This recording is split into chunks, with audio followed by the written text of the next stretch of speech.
Hello, hello. Welcome back to another episode of the Orange Card, Blue Card podcast. I'm your host, Sam Tate.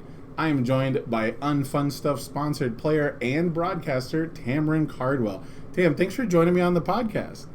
You're welcome, man. Thanks for having me. This is gonna be a good fun time. I'm excited for it. I knew to have you on the podcast, I was gonna need a really good topic, and I figured, no one better to discuss who the greatest of all time could be and what makes a GOAT than someone who has watched probably the most hours of our game pound for pound. Would you say that that's accurate? Yeah, for sure. I mean, I think. I mean, I say that I've played more than anybody else on the planet. I don't watch a ton of content, but anytime that there's anything like event-wise, I mean, I'm always watching it live, right? And I'm in the community. I know the people. But yeah, I think this is a really important conversation to have of like who is the best, how you decide who's the best. I think it makes people feel good, and it also makes other people strive to be that, right? When there is a codified best in the world, it makes people thrive to go find that, to become that position. So yeah, it's definitely good to at least have something that people can agree on is valuable. When it comes to things like card evaluation, people can be like all over the place, but when we talk about like specific strategies and where decks are in the meta and things like that, it's great to know that you have reliable sources of information within your community. And speaking of community, I do want to bring up a small little story, because I do have the as far as I know, the only professional teacher of universes on the podcast as well. And so at my locals recently, I was talking to, a lot of the newer players. They've started with universes. A few of them have never played any card games before. And they were asking me some questions because I took a very strange deck to my locals. It was a deck made up of just the cards that were on my desk. So it had like no real coherent theme or plan. Had a bunch of promos in it, like plus ultra promos. But the main thing is that they were struggling to see the same lines of play that I was, things that seemed very obvious to me.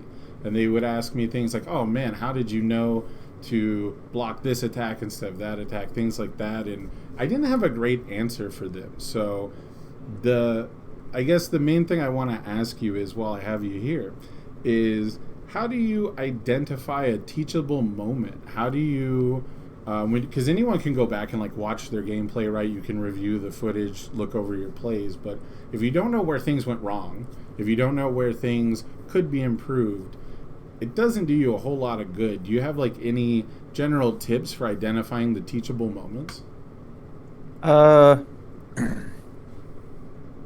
First and foremost, our game's hard. Our game's really, really hard. Yeah. And part of that struggle is there's definitely rises and plateaus at skill levels, right? So you and I don't know all the levels, and I can't like articulate where the levels are, but like it feels like when you learn, it's like you got this uphill battle, and then you plateau a bit, and then uphill and you plateau, and then uphill and you plateau, and you do that genuinely maybe like 100 times. And so like trying to get up and over and find that next plateau, you try and find those little micro handholds. It truly is like rock climbing. You try to find one handhold to the next, to the next, to the next. And the way that I personally have been trying to find handholds, right? And all I can do is like teach my personal experience out is I ask like these 4 big questions, right? I ask myself 4 questions. Number 1, why did I win that game? Number 2, why did I lose that game? Number 3, why did they win that game? Number 4, why did they lose that game? And the obviously you only get to answer them normally 2 at a time, right? Like, why did I win? Why did they lose? But they don't have to be exclusively the same, right? I won because I took a risk on my last attack, and I checked a 5, which left up this one resource that I knew if I had up, I got to kill them. And they lost when they chose not to go into deadlock 3 turns in a row. Mm-hmm. Right? So those are two totally different, separate ideas. But you can tell, when did you lose, when did I win, right? I won when I saw double ready, get set, go, and was able to build in 6 foundations on turn 1. Sorry, I only built 5 foundations. I was playing as Momo today. I only built 5 foundations. I felt like I won the game there. I felt that's what did it for me. I built 5 foundations, and then I drew my hand, and I drew like double passing, double what's the 1/4? Precious Lesson. Rising Star, Precious Lesson. Yeah, I drew like double passing, double Precious Lesson, and like another one. And so I built 5 past. So I built 4, built 5, and my opponent only built 4. And I looked at him, and I had like double passing, and I was like, I was totally set up. I was like, I can't lose this game anymore. You lost when I got to build 9 on turn 2, including all this draw power. And so like, I think that's the biggest teachable moment that you can have, the biggest thing to find those handholds of like, how did I lose? How did I win? How did you lose? What did you do? Or what did you do right? Like, hey, were you nervous about X, Y, and Z? And the fun thing to do, and this is it, right? And we're the community to do it with.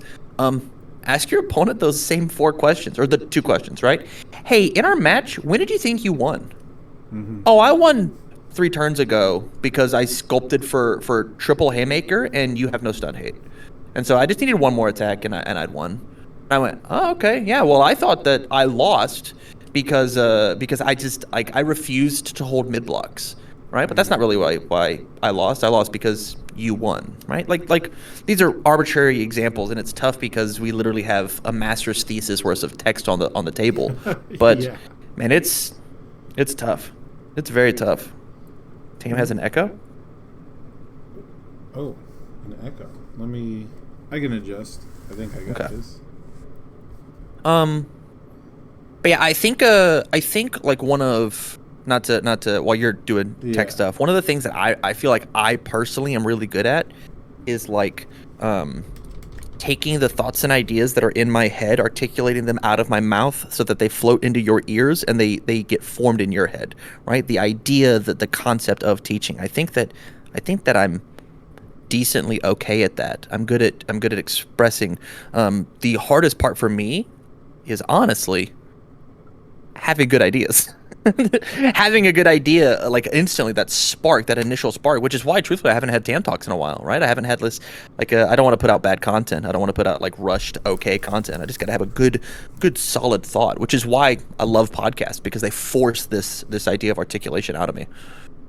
Yeah, it's a great way to stay regular when it comes up to like what is happening in the game right now, right? And yeah, I loved the discussion that you guys had on Tuesday about like not so much like staleness, but just the fatigue, the burnout from the current format. And so I thought it would be a fun idea to just kind of cobble together a deck, and hopefully once the processing is done, it's taking a long time, but I have a cool video kind of discussing that. But one of the things that I like to ask, one of the things I used to ask a lot when I couldn't travel very often, and I pretty much only played in the Vegas events when people would travel out to Worlds and to the Vegas PTCs and things like that, I would ask them after the game, what play did I make that you disliked the most?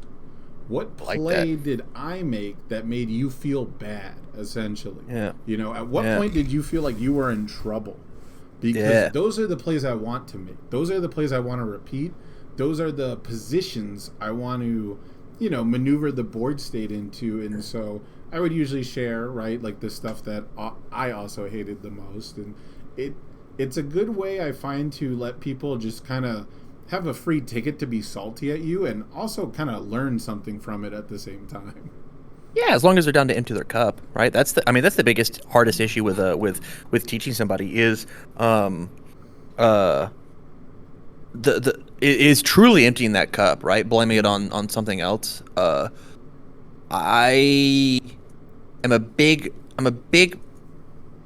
believer, and you have to empty that cup, and it's something that I've been trying to do. Like the big thing that I learned from out in Vegas is, quote, trust my teammates, because I absolutely refused to trust my teammates. Like I was in Vegas for like an entire like 3 days beforehand, and the 3 people that I had in my room were all way better at this game than I was. I was rooming with Barrett Bryant, Phil Birch, and Chris Bromley. I was the I was the lame-o in that room, which I think I'm pretty decent. I'm good at this game, and I was dog shit compared to the rest of that room. And they were just like, you need to take out this card. This card's bad. Why are you playing one? Do you want to just switch decks? And I was like, no, I believe in my deck, and I went 5-3 because of course I did, and and like. It was just like, man, every single piece of advice that they gave came true, which is why, like, I know we just said being on a podcast is great, but you don't even need that. It's literally like find a group of locals. This is why you have teammates. I know neither of us are in it, but like one of the coolest things that I have seen is Damdil, one of the other UnFunStuff boys, has a new player Discord that he does not let old heads into. If you are looking for a place to share ideas that is very new player welcoming and friendly, go hit up Dan Nelson and go steal a Discord link, and get me one too. You know, I just want to. I'll never post. I just want to lurk. That's what I said. I just want to know. I just want to know what they're struggling with. Yeah, give me actually this would be a pretty okay idea. Like give all the old heads a role called old heads, and give them a channel that they're allowed to talk. That the old heads are allowed to talk, and they're not allowed to like talk in any other channel, right? You do not have permission to talk here. And so like if a new head has a question for an old head, they could ask it, but if not, they like just stay out of the business. I think that's cool. I don't know. Maybe Dan watches this. Who knows? You know, it's the when I found out about it, like all the jokes of like trying to sneak in and lurk and act like a new player, you know, I thought of, but I do think that he wants it to be sort of sacred, right? He wants it to be truly for just new players, and I get that, but you know, the biggest thing to me is, and I've learned, and I've gained a lot of this from live streaming, even the little bit that I've done, is when people tell me what I said that actually helped them, you know, just like some random thing that I wasn't trying to be teaching or helpful or whatever, right? They pointed out, oh, the fact that you built foundations this way, like, taught me something, or the fact that you actually prioritized one difficulty foundations over playing on a safer curve, you know, little tiny stuff like that. That's what I need more feedback of, right? Like, because the stuff that seems really simple to me, and honestly, some of it's kind of trivial because a lot of times you're just taking a chance. You're just deciding which chance you're going to take, and you've been in this position so many times, you know it's not really worth stressing about. Right. Yeah. I mean, there's very few better teachers than time, right? Time and experience. And so like maybe the fact of like you've just like the idea of like real good teaching is you take all of your failings / all of the things that you have learned from other people's failings, and then you just apply it to somebody else. And so just like you slamming your head into a wall of like, I'm only playing 2 diffs in my 1-check deck. I got to teach you that no, you should play 1s and 0s. That's what you should prioritize. You should play 2/3 spams and get it there. But my 3 and 2 diffs are so sweet. I just want to play them. Heck yeah, man. I mean, you do it, but just be prepared to run your head into that wall and fail that card, right? You see it happen all the time, even with experienced players. Like they have a hand of 2 diffs and that 1/3, and instead of going on a 2 on a 2 on a 5. They slam that 3 diff down and check their 2, and it's like, well, I didn't safety build at least my 1 foundation. What do I do? You know? Yeah, and you know that stuff is the tip of the iceberg. You know, the stuff that we can talk about just on your turn 1 is one of the most analyzed parts of the game, and for good reason. It is one of the most important. One of the things I struggled with personally a lot is I almost never hold +3 blocks unless I'm playing against Touch of Decay. I think it is whichever one's the Shigaraki one that forces you to block with a +3 or better. Yeah. So like if I have to play this 2-diff on a 6, I'm probably gonna do it because the outcomes are either I don't have a bad check on top of my deck that I was gonna check to block, and I no longer have this card I was not going to block with anyway because it's a really bad block mod and I don't have the tools to block with it. So like regardless of the board state, you know, unless I'm tipping away that I have almost no cards in hand, right? I'm a greedy enough player that I'm almost never gonna hold it. I'm gonna try and you know, check the 5 for it because I don't actually get anything from holding this, right? Like it's not a block, and getting that resource for later is going to be really beneficial. And so a lot of times when I play against new players, you'll throw an attack out and they just won't block it, and then you'll play 2 more attacks and they're not blocking anything, and you're just kind of like, okay, at some point you have to block something, you know. And they really just have all +3 blocks because they were prioritizing zones over block mods or over abilities. And those are the kind of things where like I need your feedback. You know, I need to be able to watch your game to see all the information if I'm going to help you, because all I'm seeing is you taking damage. Yeah, the way that I've done it in coaching sessions has been to actually, first off, TTS is an amazing tool. You just become the game master, right? You have the person you're coaching and then another person sit across. You angle the camera so that you can't see the opponent's hand, and then you have your camera, and then you tell the opponent to mute you, right? The person coaching, and then you have your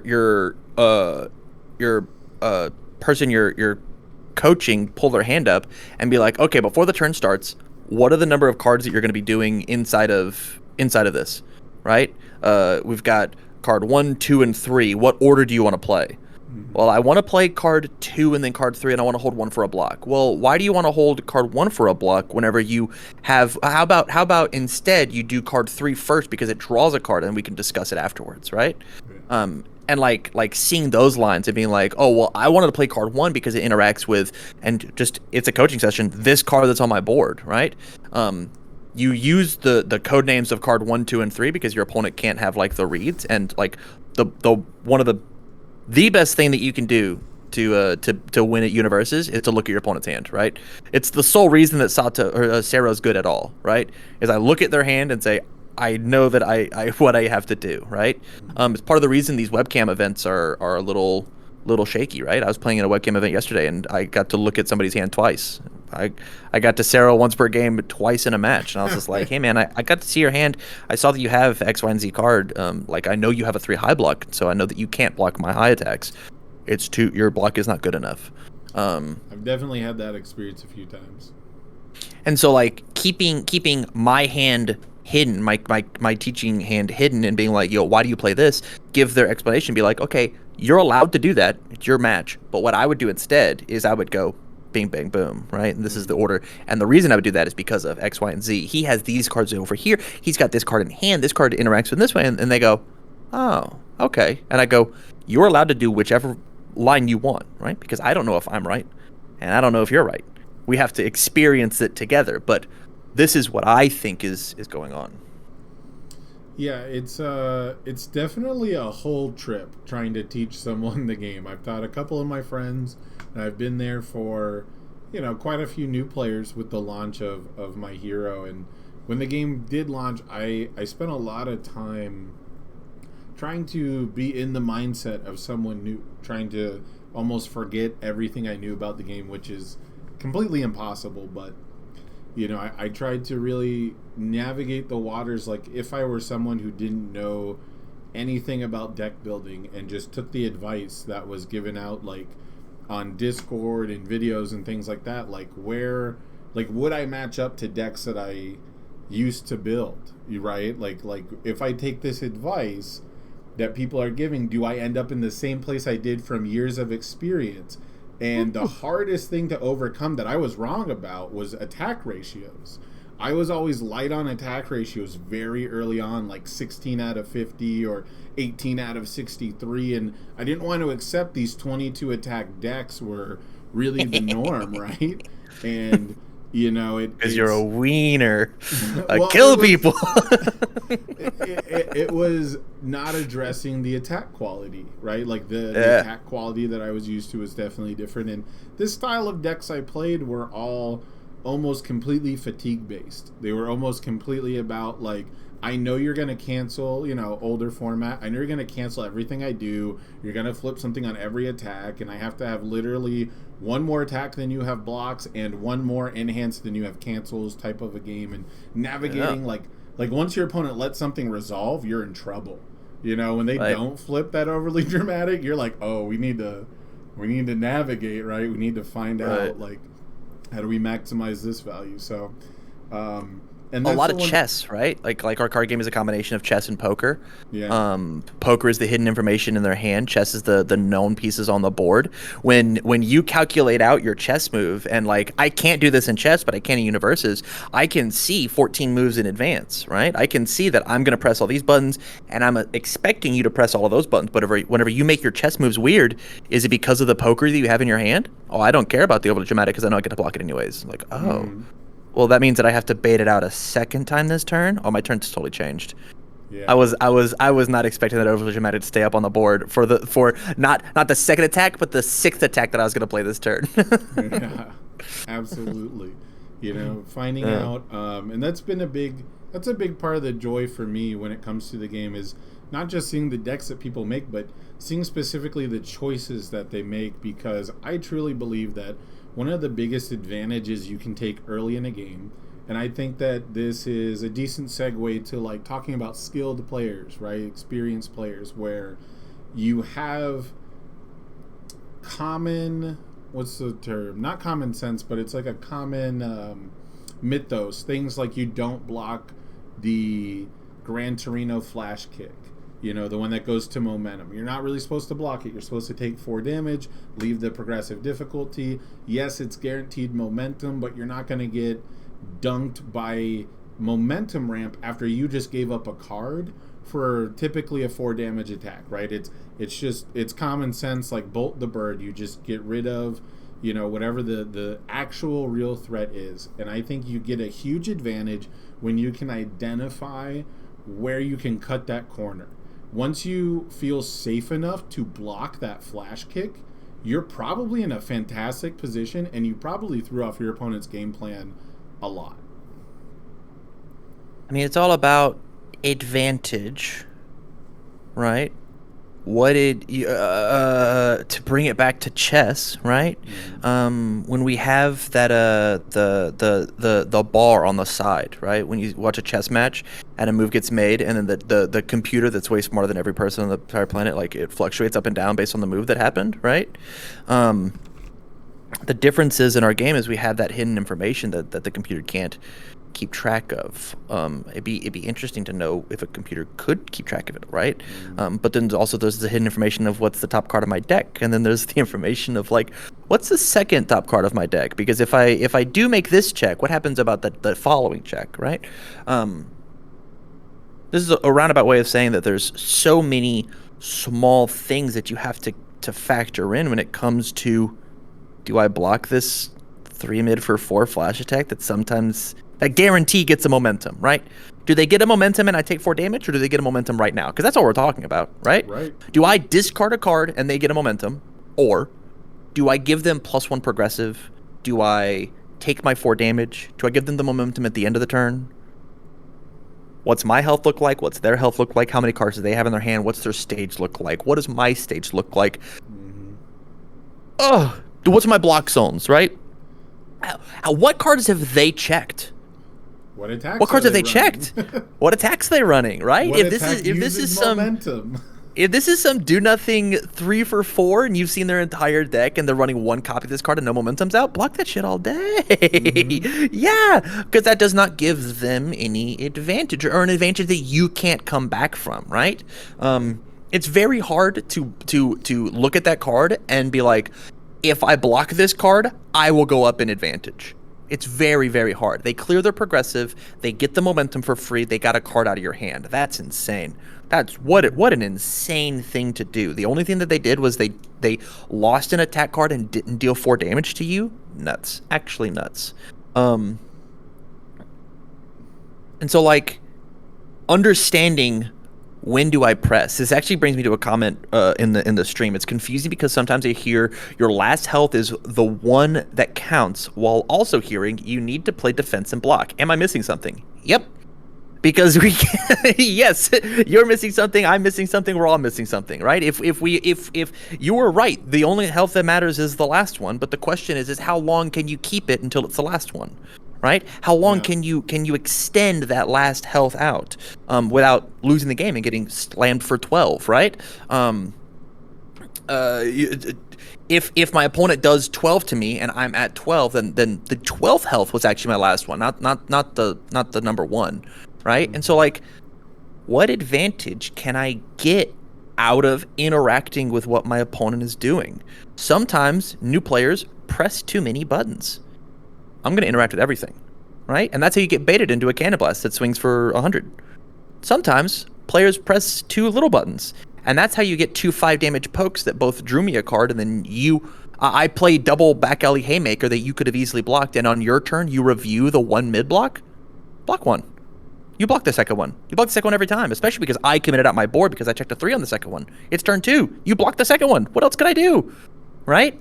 And these are things that, like, you need to be able to look at the micro of the game and the macro of the game. What does it do right now? What does it do on turn 12? Right? What does blocking this card do? Yeah, that was basically where I ended up, right, with my conversation at the local game shop. Was people have asked in my chat before on the deck profile videos, why aren't they teaching me how to play the deck?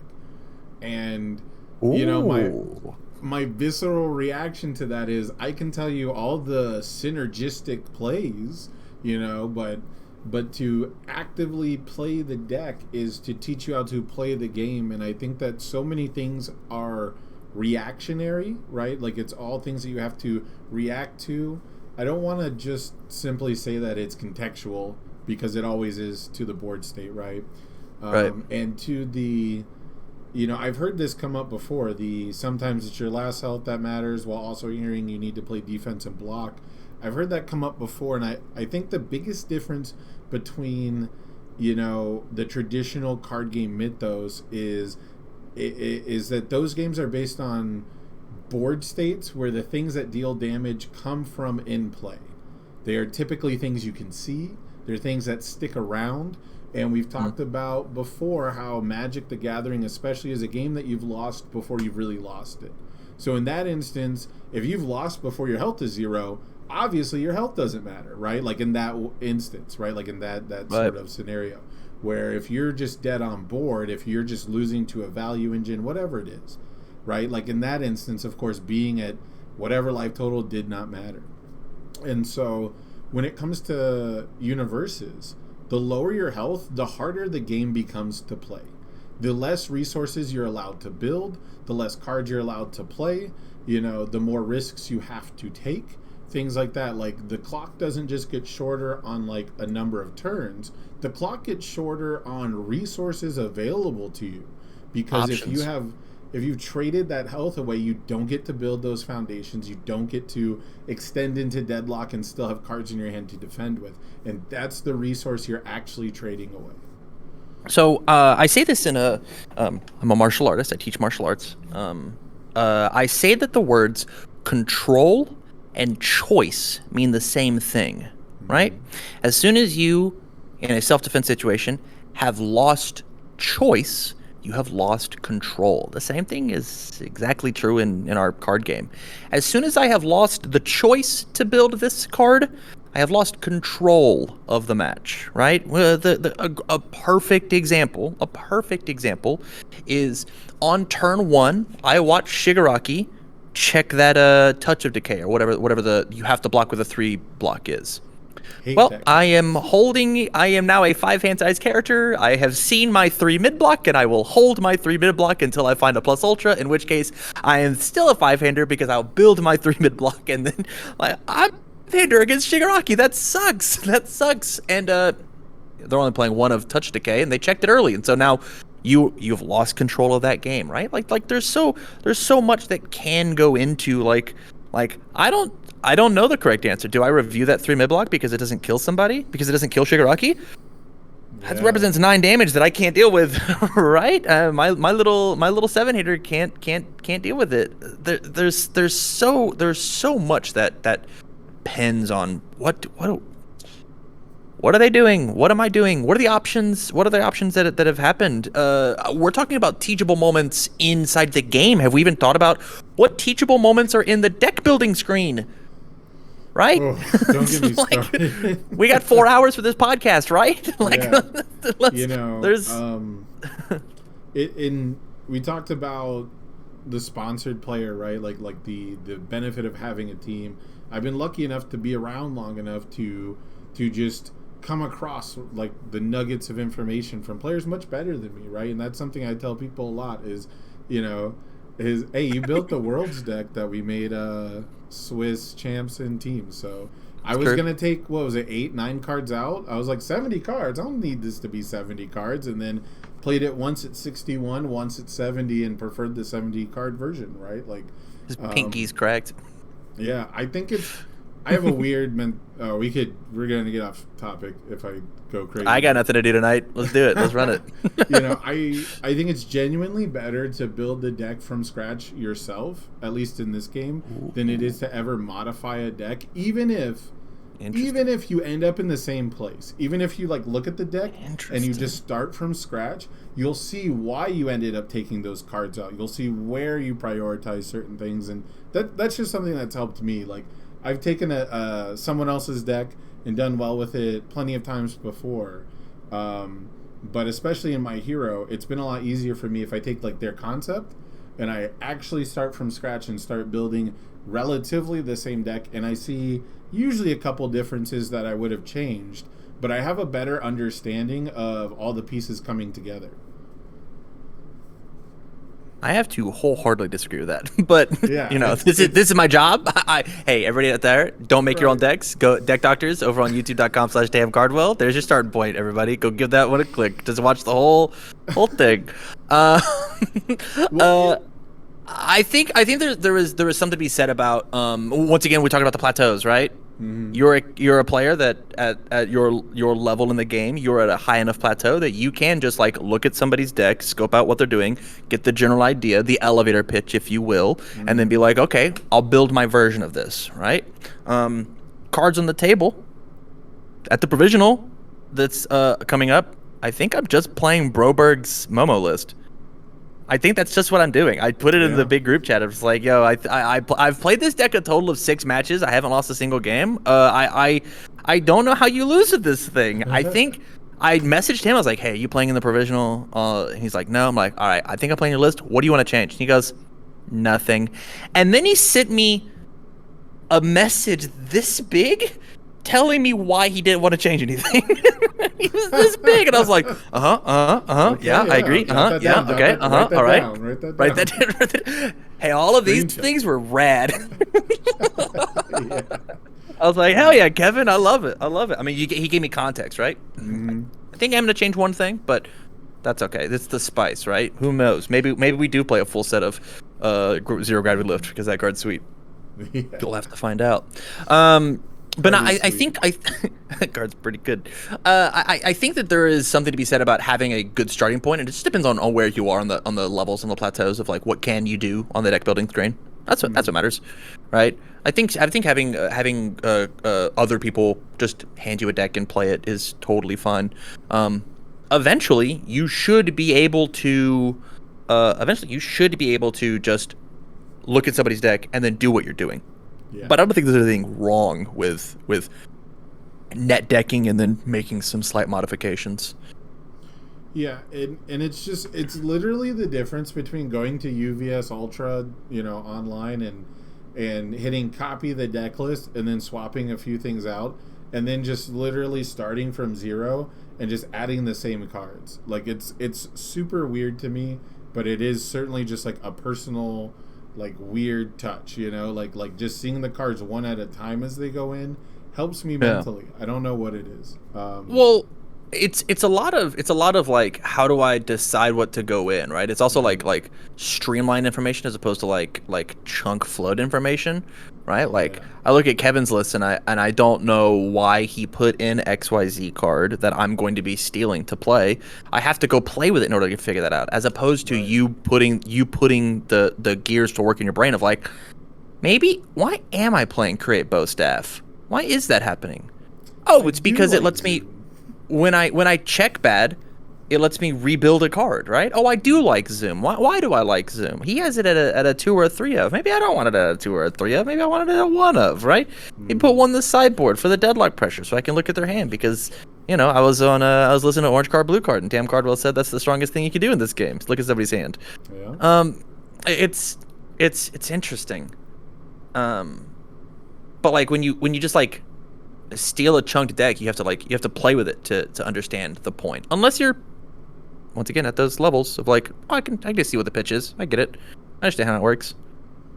Yeah, and I think it's interesting, you know, when you go into the Momo deck, especially, there's so much. There's actually just so many cards and so much you could focus on.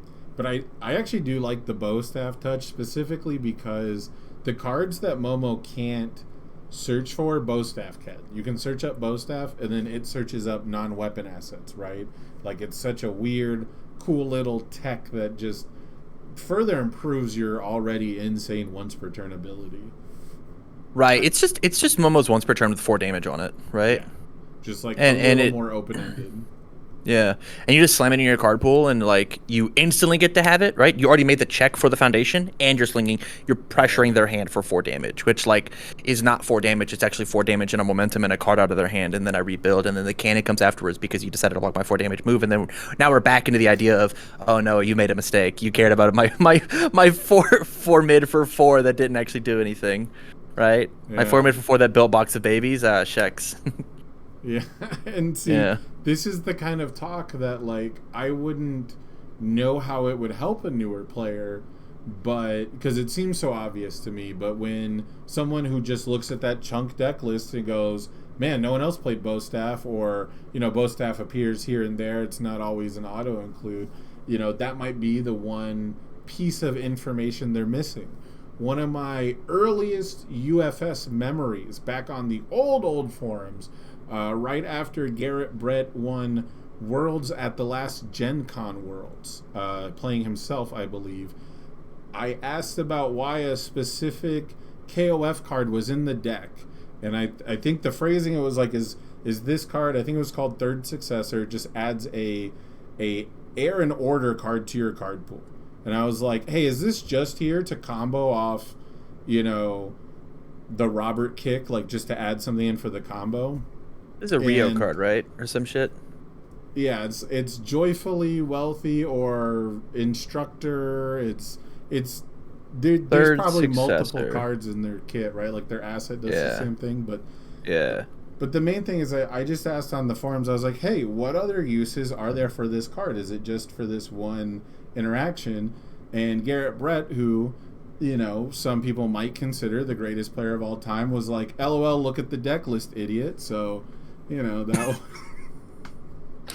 you know, he was like, if you read the cards, they explain the, you know, like, so that was one of my first forays into asking questions, you know, but it was actually that simple, right? Like it was actually as simple as going to UVS Ultra, looking at all the freaking cards that say you need to have an Air and Order attack in your card pool.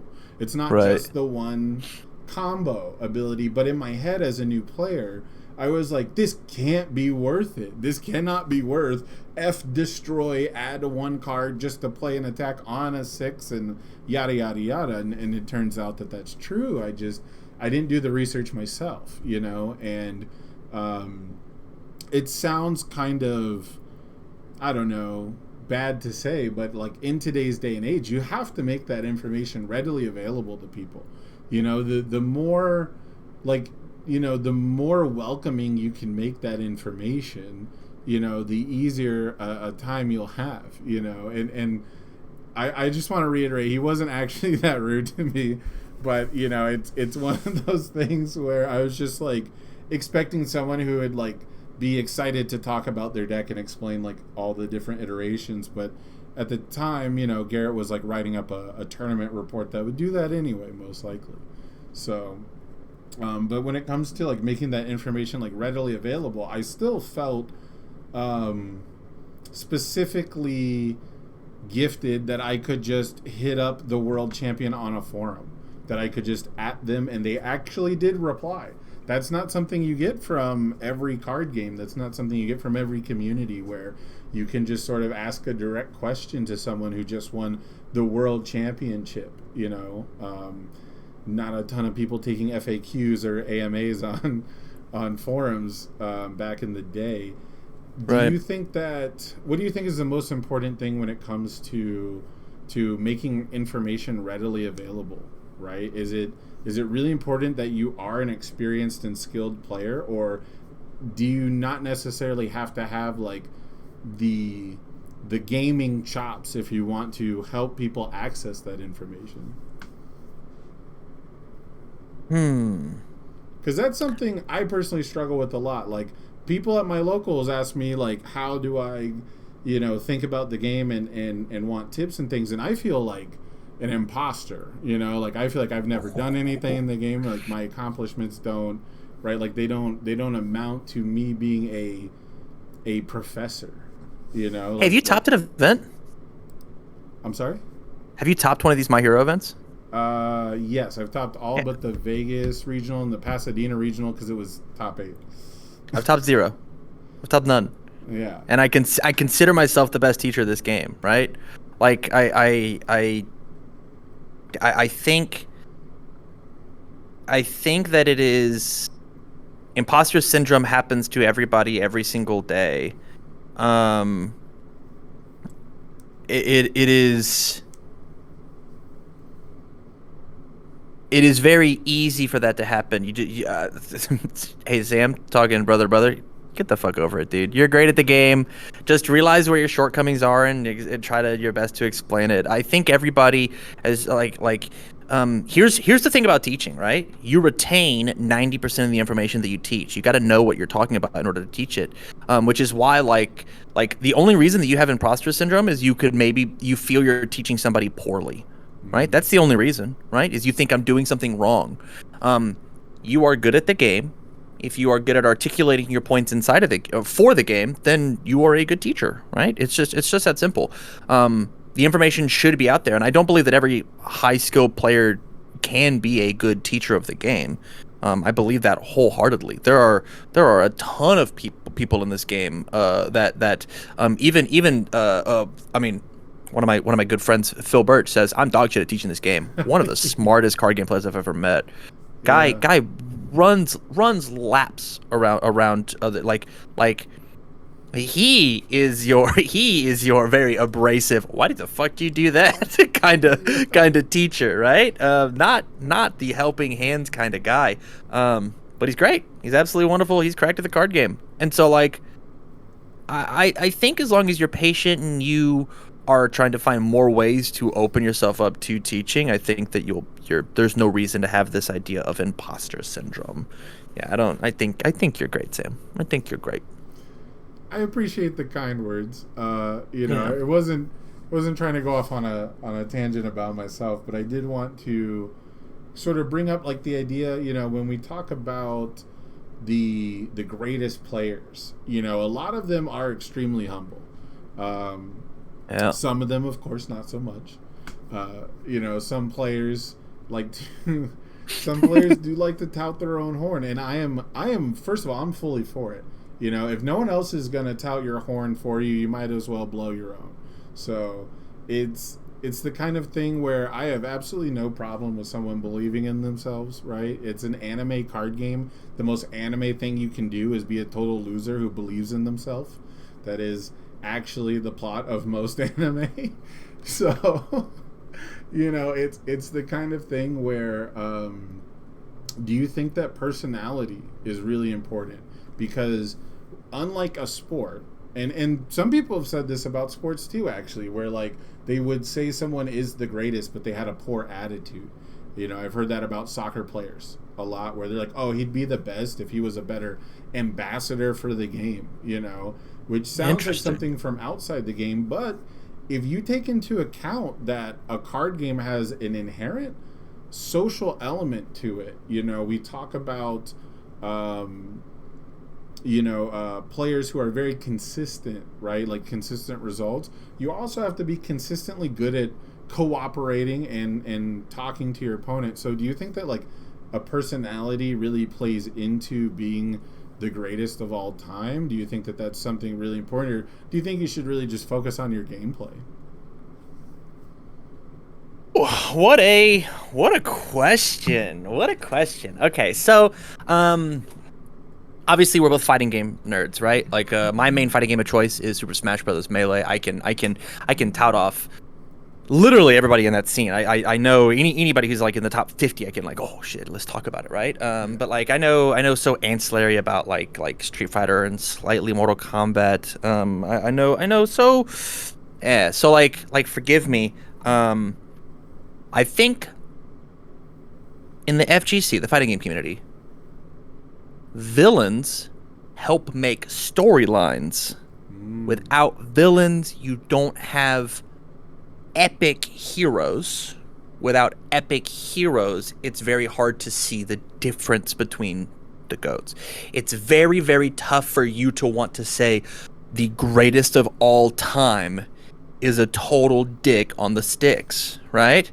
Unless it's like this Thanos level, he's so overpowered, and the fact that one of our heroes happened to have taken him to the game 5 and we barely made it out. Our deck landed the way it was. It wasn't the villain who messed up. That's tough for storylines. It's tough. And even more so, right, when you take it out of the FGC world and you put it into our community. And I personally believe, being 100% biased, that we have not only the best card game mechanics that have ever been printed in a card game. I believe that. I've played a lot of card games. I think that the universal fighting system, making checks, playing attacks, the different zones, building foundations, attack zones, block zones, your character, symbols, all of that, the best card game that's ever been made. Card text has been bad. Sets have been bad. I think the system of UFS, the Universal Fighting System, is a 10 out of 10. We also say that we have the best community in the game. It is very, very hard to be a dick in our game. It's very, very hard. And one of the key things you need to be in order to be a good villain is you gotta be a dick. You gotta be just a little bit of a dick. People have to root against you, right? And that's tough to have in our insanely welcoming, arms open community of anybody can message anybody. You said it before, right? You message Garrett Brett. Garrett Brett, whenever I first started, was the closest thing to a heel that we have, and he's a Canadian, so he can't be a dick. It's not possible. Right. It's not in his DNA. He can't do it. Yeah. I always thought a lot of it came from bringing Devin Bernier with him, but Devin hasn't traveled in a hot minute, so that's the heel we really need. We need Devin back because Devin has no P's or Q's. Correct. Yeah, I love it. Oh, I remember. Okay, let's talk about Garrett. All right, if we're talking about the guns, let's talk about him. Where the conversation feels like it should start. I did the Gen Con interview with Jason during the middle of COVID, right? Where I got to be the person who helped try to be the MC. That was my first time really doing anything like that, and I said yes at the drop of a hat because I wanted to do it, right? I wanted to help out Jessica. Wanted to be in the room where it happened.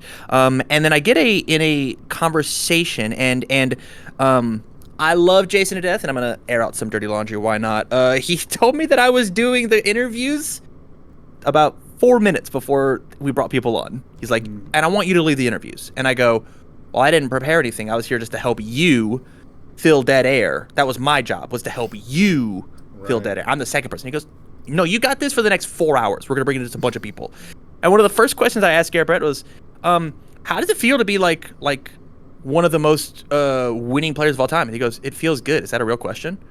I was like, I wanted you to talk for at least 60 seconds about, yeah, man, Universus is so cool. They give me so many opportunities to travel and blah, blah, blah. You know, it's fun. It's fun to be. Yeah, it feels good. Dummy. I was like, okay. All right. I think you got me there.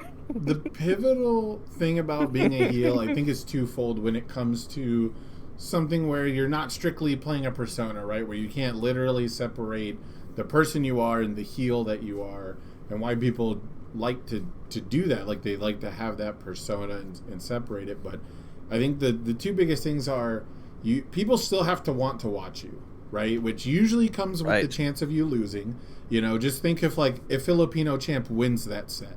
You know, if Perfect Legend wins any of those games, right? Like, if the heel is actually the victor, eventually people aren't really interested anymore. It kills it for them, and that's the toughest part. And they still have to find some entertainment value from it is the other part. And that's where I think most people kind of fail is they want to sound cool, you know, they want to sound tough, but it ends up being a little cringy. You know, we just got the call-out video from Chris Smith, and, you know, winning with All Might 3, kind of cringy, you know, using that as the basis for a call-out video where he's going to do his best and be the underdog, you know. It's not that tough, you know. It doesn't come off as, and I don't know if he was trying to strictly be heelish, but typically when you 30 hand size, 30 health, 8 hand size characters, sounds like a real tough bracket, man. I'm sorry to hear it.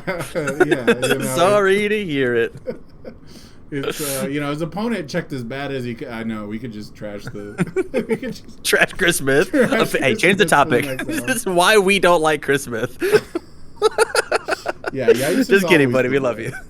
Yipes is always the boy, and he really helped sell the Filipino Champ rivalry, right? Like, when he was at his height as the biggest heel, Yipes was right there on commentary to give you the full story of how low down, dirty, nasty this guy is, and just tell it to you straight, because it was a known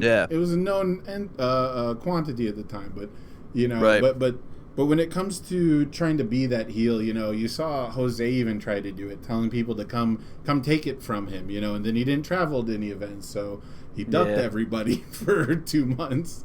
You know, he hasn't gone west yet. Speaking of Jose, right? I think the closest he ever got to me of being a heel was whenever My Hero first released, right? He was streaming. Mm-hmm. And he, I'm so bummed that this happened. And I will say that this other player is completely within their right to feel the way that they feel. I don't want to take their feelings away. But in a beautiful FGC-esque move on stream, there was a counter with Dr. Wily next to it as he was playing Shigaraki 1 of how many foundations he had destroyed on his opponent via Evil Gaze, via Shigaraki, however. And he was just like, every time that he would blow a card up, he would click, click, click. All right, I'm up to 7. All right, I'm playing in a tournament. I'm up to 8. And like, this guy got like 4 foundations, and he would just come over, click, click, click, click, click, click, click, and it was just, this counter goes higher. That's such bad manners. That's real fucked up. Just look. Hey, I was at single digits before we played.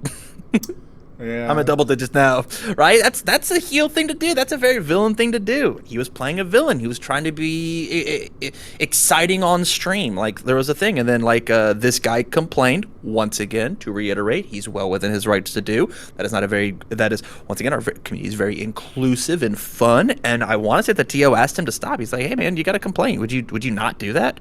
And Jose was like, yeah, sure, that's fine. I don't think he streams since, which sucks. Which super sucks, because like that kind of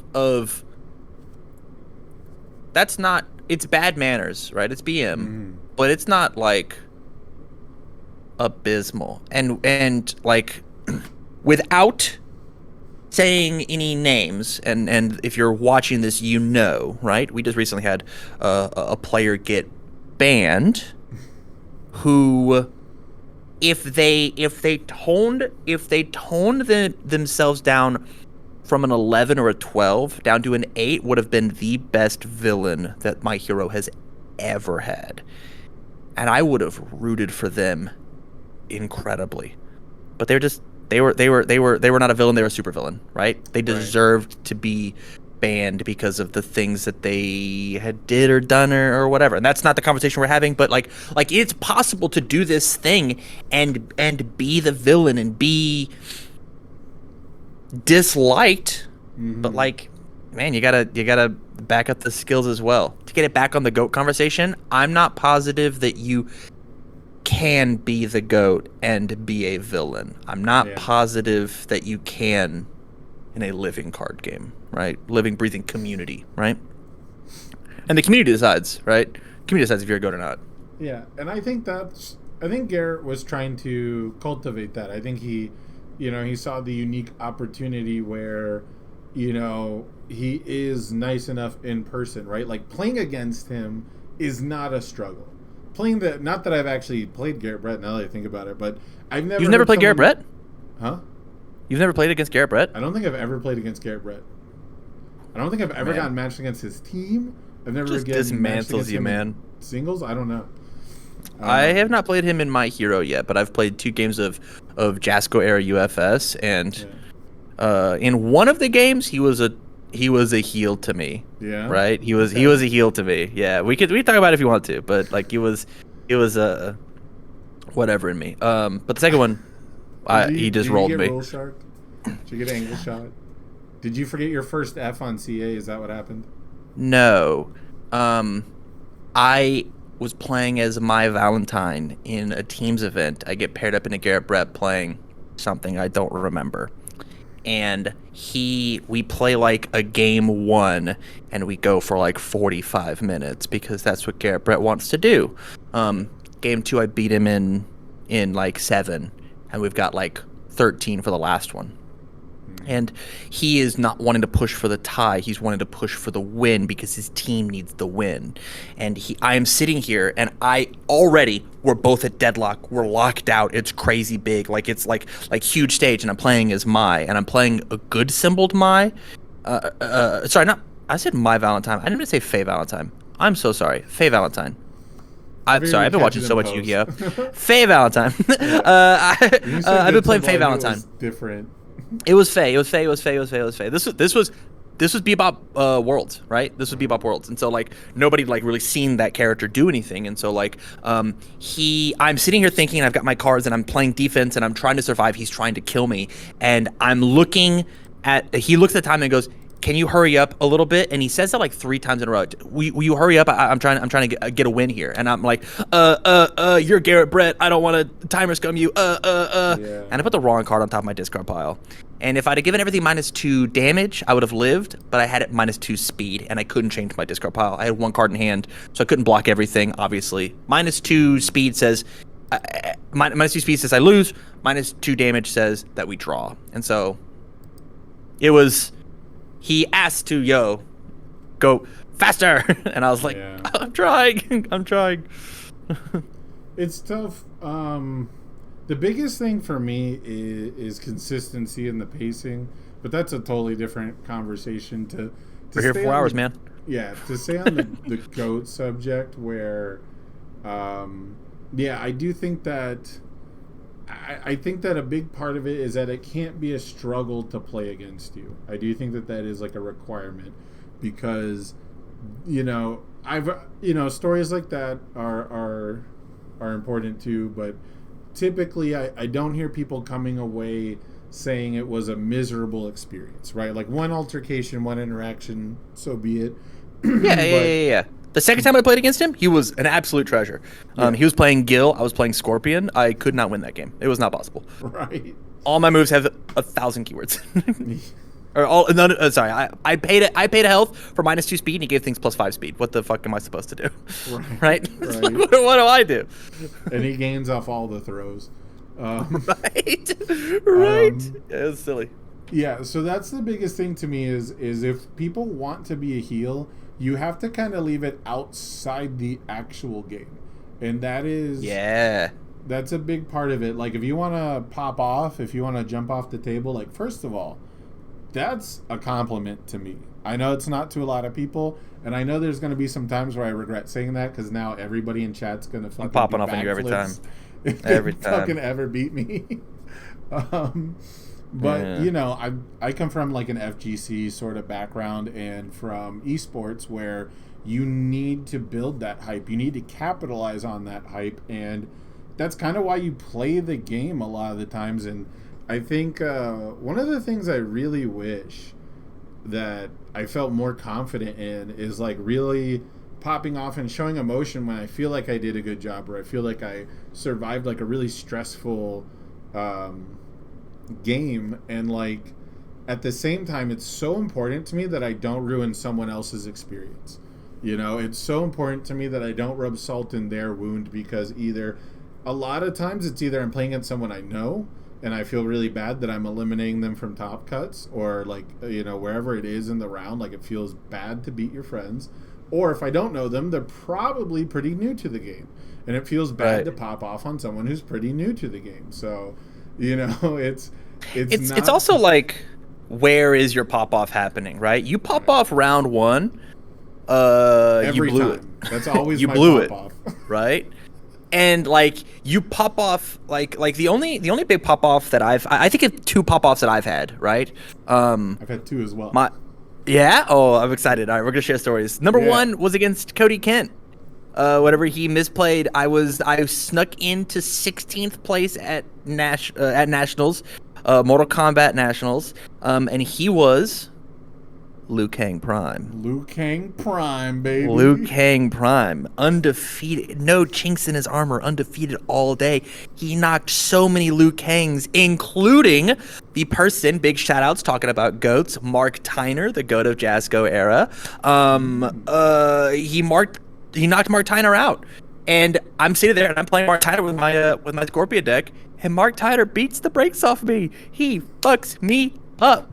But Cody won, so he gave me the win. And so I got to squeak into 16th. Thank you, diversity. Let's bring it back. Let's bring it back. Maybe I'll fucking top an event. That's wild. uh, and so, like, Cody makes a misplay at the very end, and I draw my favorite attack in the deck, Flame Aura, to block something, and I get to backswing it because that's what my character does, is backswing people. Yeah. And I popped off, and I was like, yes. And then it was just the 1K when I won against Chris Bromley, when I didn't deserve to beat Tony 2. He misplayed. He just like completely and totally misplayed versus my Ochako list, and somehow didn't find lethal when it was very obviously on board. And then I didn't deserve to win against Todoroki. Chris Bromley playing as Todoroki. But he in game 3 he checked a 2 on his 3 diff, and he was like, later, like a month later, he's like, man, if I didn't check that 3, you didn't get the win. And he just told me his hand. It was like 5 foundations that he could have passed if he just passed the 3, right? He took that calculated risk. And we got done. I got off the camera, I clicked, and I popped. You can see it in the Jasco thing, right? Man, that felt amazing. But what a deserved pop-off, right? Like, I crushed it. I was certainly the underdog in top 4 and finals going into that tournament. Pop-offs are tight, and I think they should exist in our card game more, but it's just tough to realize like what deserves a pop off. What are your stories? And it's tough with the social contract, right? The biggest, like a lot of pop offs are checks, which are completely random, right? Like the biggest pop offs, I had multiple check a 6 to live versus Gale Force punches at my locals, you know, and I'm blocking with +3s and flipping everything and for +1 to a check, right? With ambush tactics and like that kind of stuff. It's completely random, so it feels weird, but it is that moment. It is that moment that you need to capitalize on. It is the line you have to take, quite literally, in that instance. My 2 stories are way less impressive. I popped off on Kevin Broberg at a Vegas PTC. Speaking of guts. I had absolutely no idea what to play. We're in the 2nd round, and I'm playing Bale Core from Blood Omen on the evil symbol. what a man! For everybody at So- home, he was playing Tokoyami 2 on Chaos. He was playing Psyche with Pillow Fort and Diplomatic at full strength. He was playing Momo on Live. Yeah.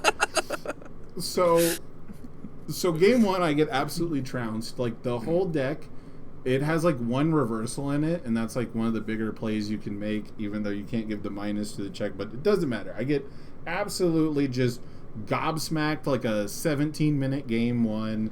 No control, no damage, nothing. It didn't do anything. Didn't like resolve a card practically. I side into Morrigan 2 dot. No, Morrigan 1 dot. Sorry, it's 1 dot. It's Morrigan 1. And this also has almost no relevance to the game, except I'm running stupid cards like Eternal Beauty, which is just E-commit. My next check gets +1, yours gets -1, which is like a card nobody ran, but it was like super experimental with the Bale Core trying to beat Speed Hate, which wasn't relevant in this matchup, right? So anyway, on Morrigan turn 2, he hasn't seen the asset he needs in his discard pile. He didn't have a Pillow Fort turn 1. He paid 2 life to build in a Zealot Rush or something and draw a card. And I don't remember what the string is, but I play 4 attacks. I have only attacks in my hand, and Morrigan gives a discard an attack for +2/+2, which is an insane rate at that time. And I only have to deal like 17, 16 damage to him, whatever it is, from like him paying 2 life to build something. And so it is the most fraudulent win. It has absolutely nothing to do with skill. It has everything to do with just numbers.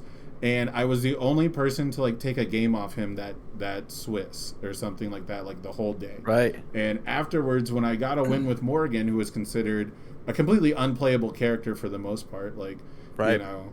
I just had to look up what they did. Yeah. Morrigan gives, she has a response to give -2 to your opponent's check when they play a card. Then your next check gets +2, which can be used to block. It can be used to reversal. I wanted it to stop his reversals and give a bonus to my next check, which I needed him to do to win. That's where the pop-off comes in, is if he doesn't attempt to play a card, I cannot kill him. But because he attempts to, he's going to block, like a guaranteed block, even if I check hack. And I was tempted to do it then, but I died to a reversal. And if he didn't attempt to reverse me, I don't get the bonus to my check. I don't get to pass it. I don't get to win. And I popped off for that. And I think it waxed game 3 even faster than games 1 or 2. And so that one. Oh, you didn't even win the set? Huh? You didn't win the set? No, it was just not the at game? all. I just Hell won one yeah. game. It was the What a one sick game he lost pop-off. at that PTC I've heard. I don't know if that's true, but that's what I heard. Right. And so, or maybe it was like the first game he had lost with the deck up till that, like the first game, right? Like it was such a dominant deck for the period, the period that it was around, the period where it got perfected. But so I was just hyped to beat the Kevin Broberg playing like the hot topic deck at the time, which was, you know, a Canadian Psyche deck. And so the other story is actually against Ben Shoemaker. It's round 1. Another GOAT, another amazing player. Has some of the best card art. Like if we're gonna talk GOATs of card art, Admiral Two Fist, like world building, the man's got a whole universe. Where's that? 2 boats. He's an admiral because he has 2 boats, folks. Two boats. So I'm playing Ben Shoemaker round 1, and I've talked about this before on podcasts and deck profiles. When I play in tournaments, I have one goal. I have usually 1, maybe 2 goals of a play I want to make.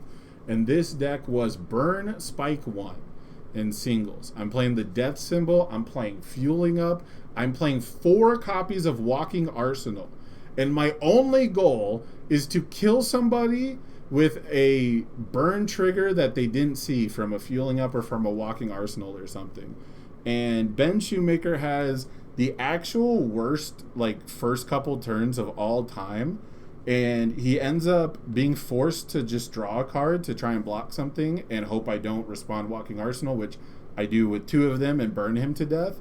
And I was so happy. I forget exactly what I said, but I was like, oh man, this is actually crazy. I was just, do you mind if I pop off for a second? I asked him permission. I actually asked him, hey, are you cool if I pop off and go call my friend real quick? And he's like, Friend. yeah, sure. I'm like, I know you just had like the actual shittiest luck. Like it has nothing to do with like outplaying you. I'm just super excited. And I stand up. We're done with the match. That was like for the match in like 21 minutes, right? Because he's playing like super aggro, and I just had. He's been. Yeah, he's playing like an 18 health character, and I have unblockable 6 damage moves. You know that burn you. Yeah. So yeah, like 9-1 matchup for sure. Yeah. And again, it's just actually the actual worst luck he could have. Like, it's a deck that draws cards on its face. It was a deck that draws cards on every attack, right? So Shoemaker 2, yeah? I think he was playing one of his character cards, yeah. You know, and he's playing like a Shield Rammy variant kind of, right? Like, it's something, some just trying to swing. Deck. And so I stand up, and I actually call out for my friend Emerson Litchfield, who famously got second on a random team for this stuff, which was 3 random people thrown together that year or the year before. And I'm just looking around like, yo, Emerson, we did it. And he looks at his opponent and he goes, hey, can you give me like 1 second? I'm sorry for this. And he gets up and he runs over and he hugs me, and we're just super excited. I'm like, we did it. We burned somebody. We got the walking arsenal. And that was I'm going to take a quick aside. After that. Quick aside. Big shout outs to Emerson. The reason my stream looks the way that it does is because of Emerson. No shit. He sat on like a 2-hour call with me and was like, hey, I watched some of your stuff. Your stuff kind of looks like dog shit. Can I fix your tech? And I was like, yes, please. Yes. Man. And he just sat and just fixed it all and was like, if you're going to represent the community, you need to look as good as you can, and did this. So big huge shout out to Emerson.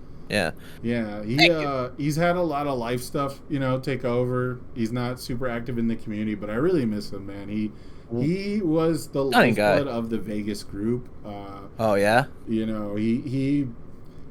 like as equally responsible for me learning to play the game as like a Shane Duckworth, right? Like Shane was there to help me like build decks and like, teach like the finer points, but Emerson was the guy who went, you can learn to play this game. When I talked about like the Terry 1 card, he's the one who sold it to me, Right. So we basically had like a mixed universes Smash locals that would go on. Like we'd get like a ton of people, and it was like mostly Smashers who were there to like demo the game and then play Smash. But that's tight. I'd love a Smash locals. That sounds sick. Smash UFS. I can maybe find the footage of the worlds that ended up at their store, where he was working at the time, because we had Corey Hicks versus Garrett Brett finals end up at our local store after the con closed, and so if it wasn't for him, we probably wouldn't have had the venue, right? Like we wouldn't have had a store for yeah. It, so. Go play at Denny's or some shit. Yeah, so the ripples from that man, right? Just wanting to do the smallest kindness to people like me and you. Here we are, right? Right. So huge shout outs to Emerson. Man, I'm gonna get emotional because those are the moments I live for, where you can go to your teammates and be like, yo, we fucking did the stupid rogue pet thing we actually wanted to do to one of the greatest players I've ever met, Right. Right. That's like, I don't consider myself a real Spike. I consider myself, more of like a Jimmy player, like more of like I want my deck to do like the one cool little thing. Or I guess it's Johnny or Jimmy, whichever. I heard, I think it's Timmy and Johnny. So I just like thought you combined them. You were a Timmy, Johnny. You're a Jimmy. Yeah, I guess so. But so like I just want my deck to like one cute, cool little combo, and the rest of it it's there to keep me alive usually. Right. Yeah. Let's get back on the GOAT conversation. We've talked about a bunch of people. A bunch. What do you think it takes to be a GOAT, right? Obviously you can't be a bad guy. We spent 40 minutes saying that you can't be a bad guy. What is it? So that's the thing that it says that you can't be a GOAT. What does it mean to be the greatest of all time, which is the acronym for GOAT, which we're talking about? I think for me, when it comes to the discussion, number one overall, I think consistency is super important. I'm not mega results oriented as far as like winning tournaments and things like that, because once you get to elimination rounds, the difference is typically 1 or 2 games. It's 1 or 2 losses at most. And while we don't have the deepest tournament scene yet. You know, we don't have 15, 16 round tournaments.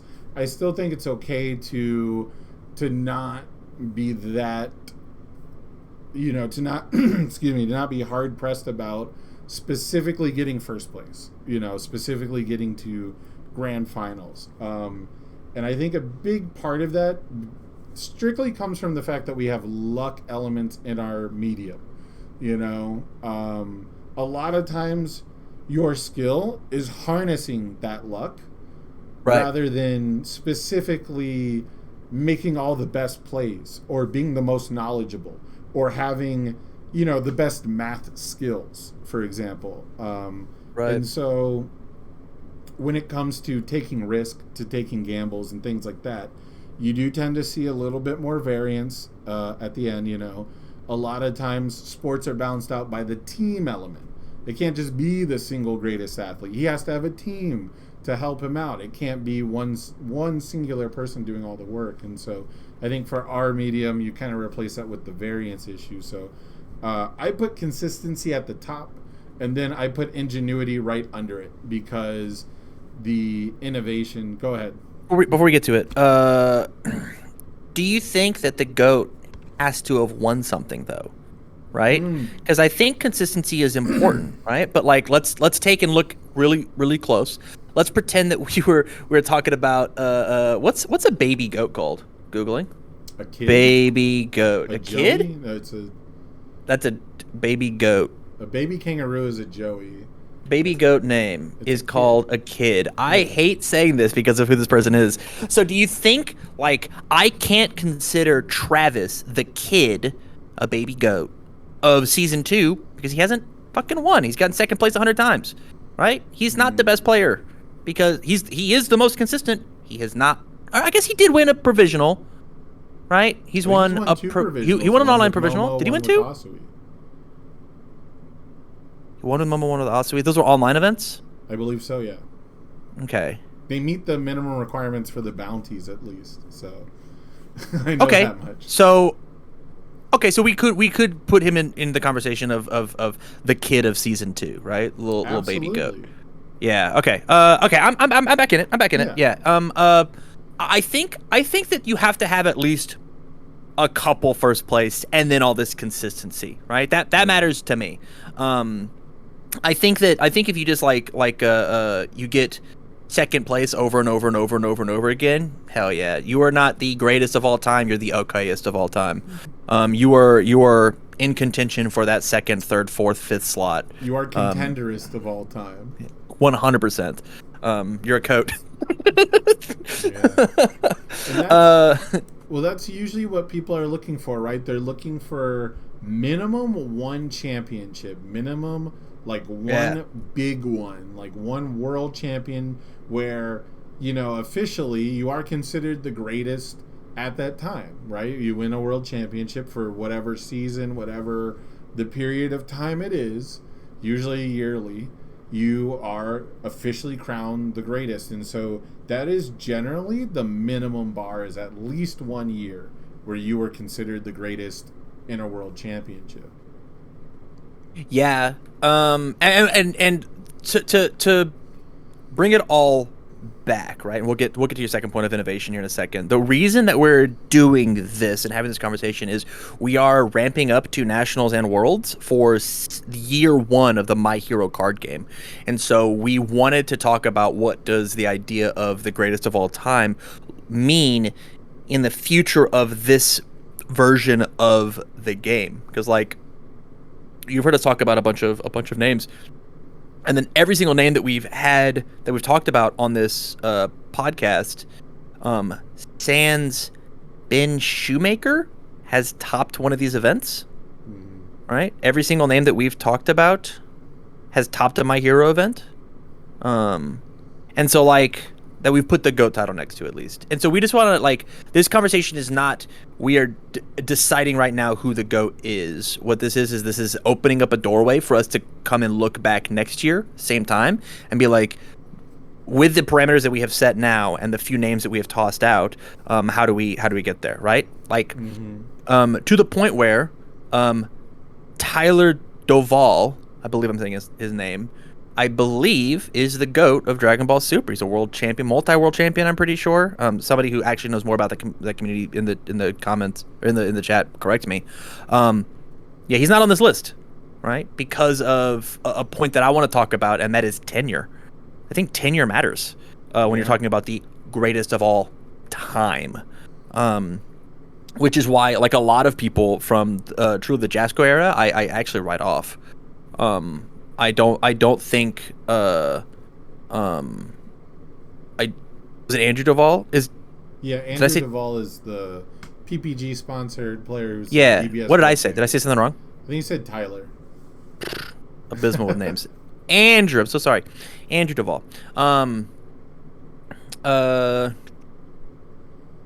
Yeah, I don't think I would put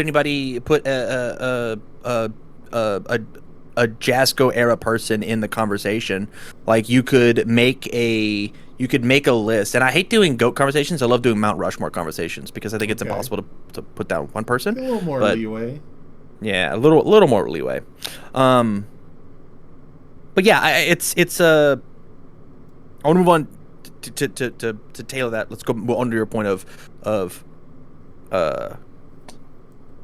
what was the words you use? I used, I think, ingenuity, but I really meant like innovation.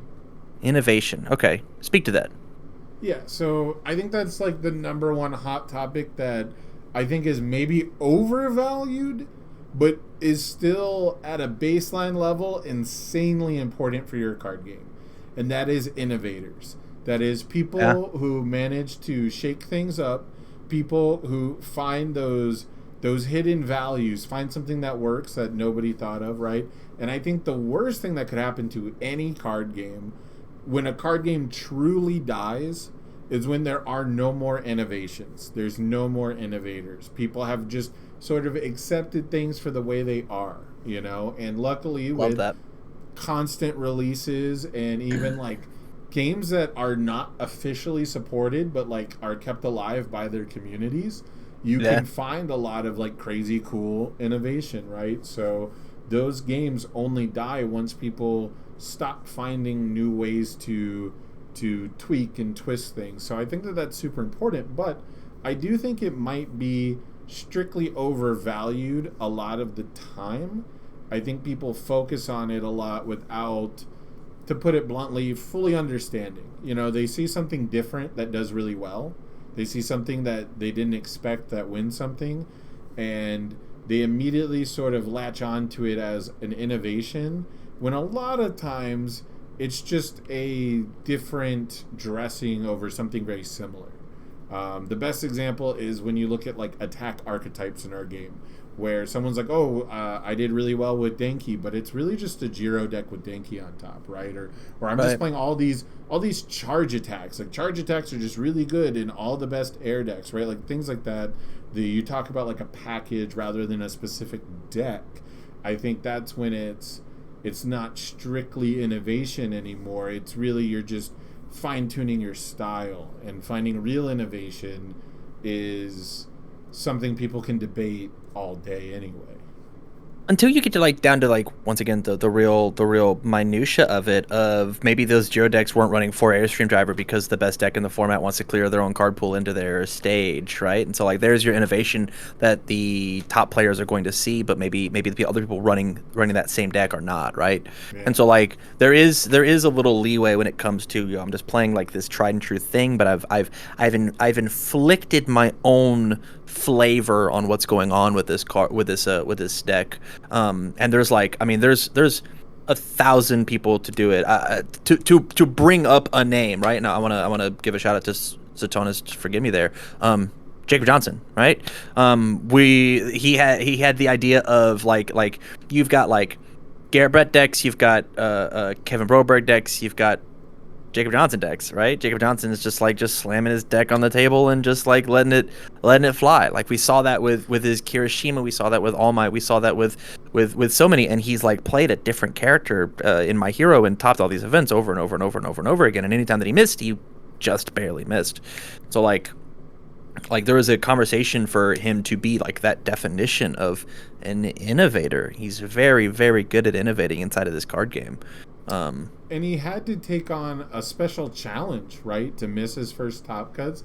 He had to specifically ask people to give him like the hardest character to top with. Right. I think it was Shinzo is what he landed on. Shinzo won the vote. Yeah. He was one win, like one tie away, right? Still on the cusp. It was I mean there's a lot of it's tough to dive down into that. We've talked about longevity, we've talked about innovation, we talked about results. What else defines a GOAT? Well, I'll say when it comes to tenure, real quick, I do think I love the parallel to probably the most hotly debated sports conversation, which is Michael Jordan versus Kobe versus LeBron James, right? Like these are the three names that get tossed around the most post, 2000s. And like I saw this video that really reframed the whole thing, because the big thing about Jordan is he has 6 championships and he won every championship he was in. He is 6-0 in championship finals, and that matters so much to people to have a perfect record in the clutch at the highest level. Right. However, you look at someone like LeBron James, who has now been in every single finals aside from like 2 for a decade. He's been to more finals than Jordan at this time, right? And I won't bore you guys with all the NBA statistics, but the idea is that he reframed the question. It's not about how many championships he's won. It's about his dominance in the league over the longevity of his career. He's had one of the longest careers. He's appeared in the most NBA finals. He's got the most NBA finals with different teams. And we want to talk about versatility, right? In an era of the NBA where everyone was just kind of stacking all their teams with big stars, right? And people get upset about big threes and blah, blah, blah. Let's talk about versatility. Someone in the chat talked about not being a one-trick pony. How important is it to you that someone can play different styles of decks? We talk about more controlling matchups, more aggro matchups. We don't really have combo decks. We don't really want to get on the discussion of tempo and speed of decks, but versatility, talk to that. Is that majorly important, or do you think somebody can just like refine one style and achieve results good enough to be considered the greatest? I think it really depends on so like I mean there's not a person that does this better in the universes space than Miles Tyler, right?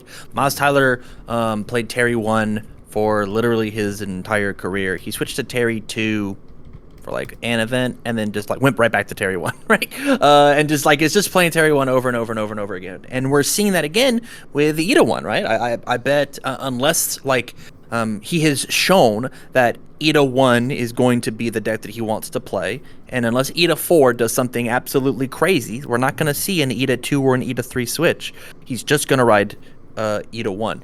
If Miles was winning every single event, right, like you'd have to put him in that contention, right, of somebody who has grinded this character over and over and over again. But at the same time, I think like there's the idea of like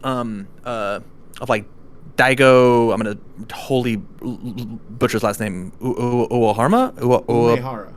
Thank you. He's the Ryu guy, right?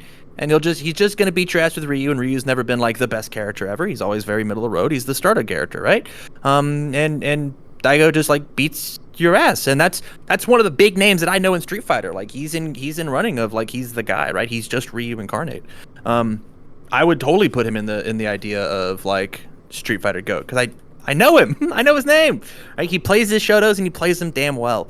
And so like there is something that I think about taking this one idea, this one character, this one strategy, and then finding your adaptation inside of that mold that can be just as powerful and just as loud as, I can take the control decks, I can take the aggro decks, I can take the tempo decks, whatever that means, and I can play them inside of our card game, and I can do well into anything, right?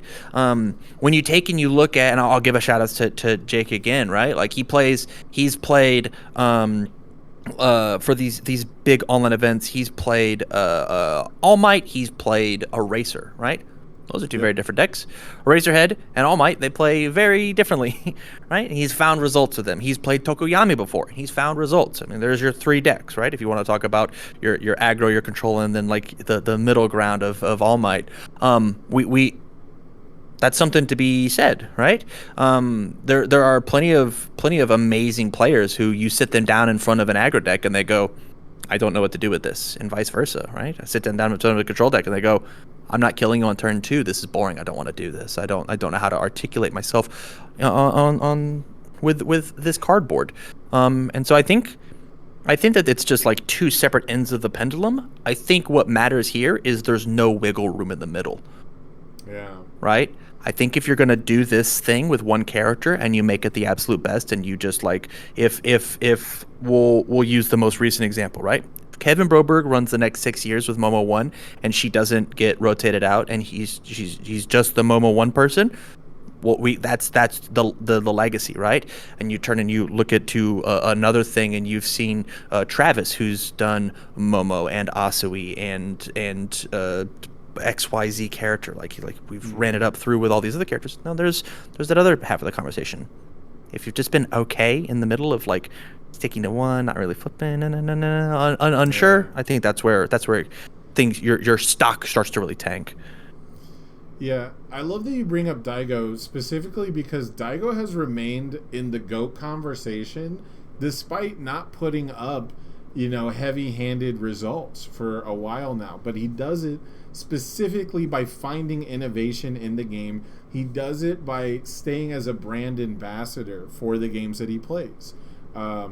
He has a really great interview recently where he talks about, like, as a personality, as a professional, it is like his job to make sure that he's pushing the limits of the game, that he doesn't stay content, right? That he's transitioned to different hardware to up his game, to make sure he's playing on the best equipment. He makes sure that he at least knows how to do all the most insanely difficult techniques, even if he doesn't plan to put them out in tournaments, because there's still stuff to be learned from doing so. And right. And so I think, man, I really wish I could remember their actual name, but I haven't seen them play in the MHA era, but on the old forums, their name was Toy Soldiers, like toy soldiers, but spelled SOLDYOURS. And they did a lot of great content for the game back when we didn't even call it content. They would just post on a forum, have a deck list, usually a popper deck list or like something out of nowhere. Some crazy like idea for a character you've never thought of, and maybe it's not tournament viable. That's not what they're aiming at.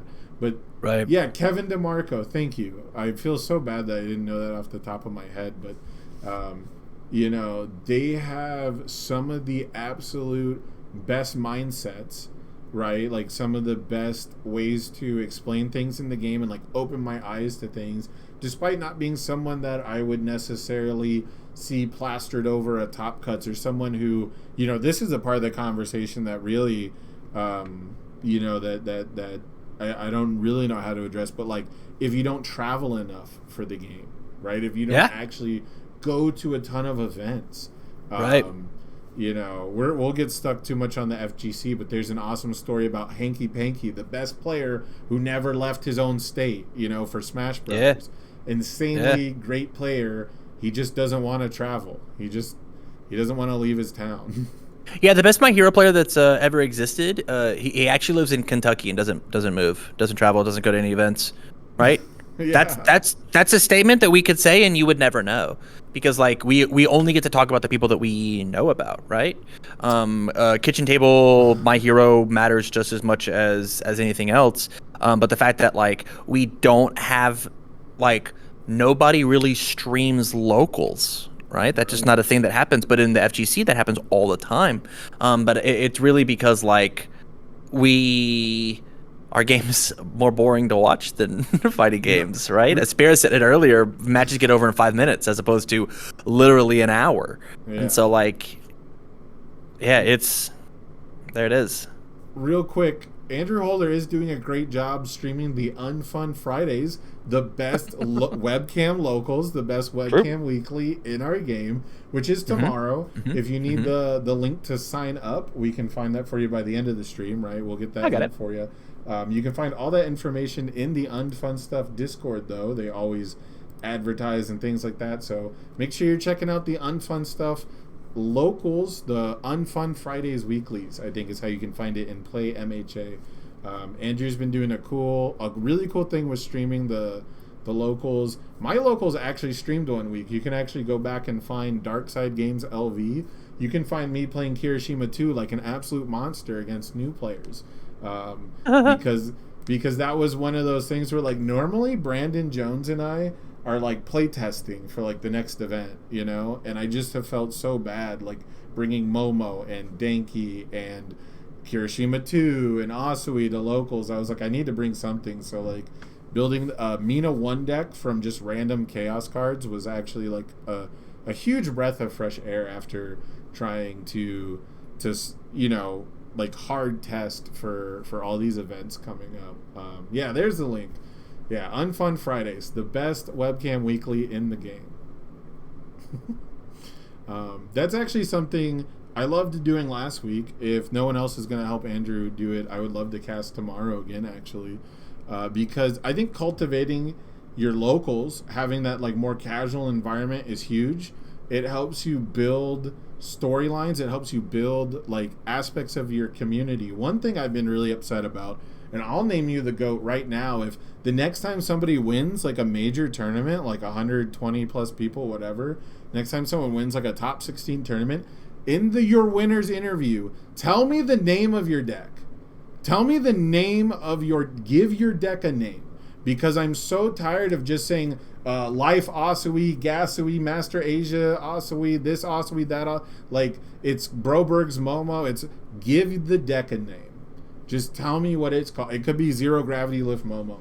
It could be some random gibberish you put on the UVS Ultra Link. Just give us something to call it, because it is your right as a tournament winner to name that deck. If you are the first person to win with a deck, you are allowed to name it. That is a staple of card games that that's like a tradition that I've not seen continued on with the My Hero era of our card game. So please name your decks, guys. I think I figured out why this conversation of the GOAT is so hard, though, now that the ad break is over. Yeah. It's very easy to talk about the GOAT when there's such a gap between players. Yeah.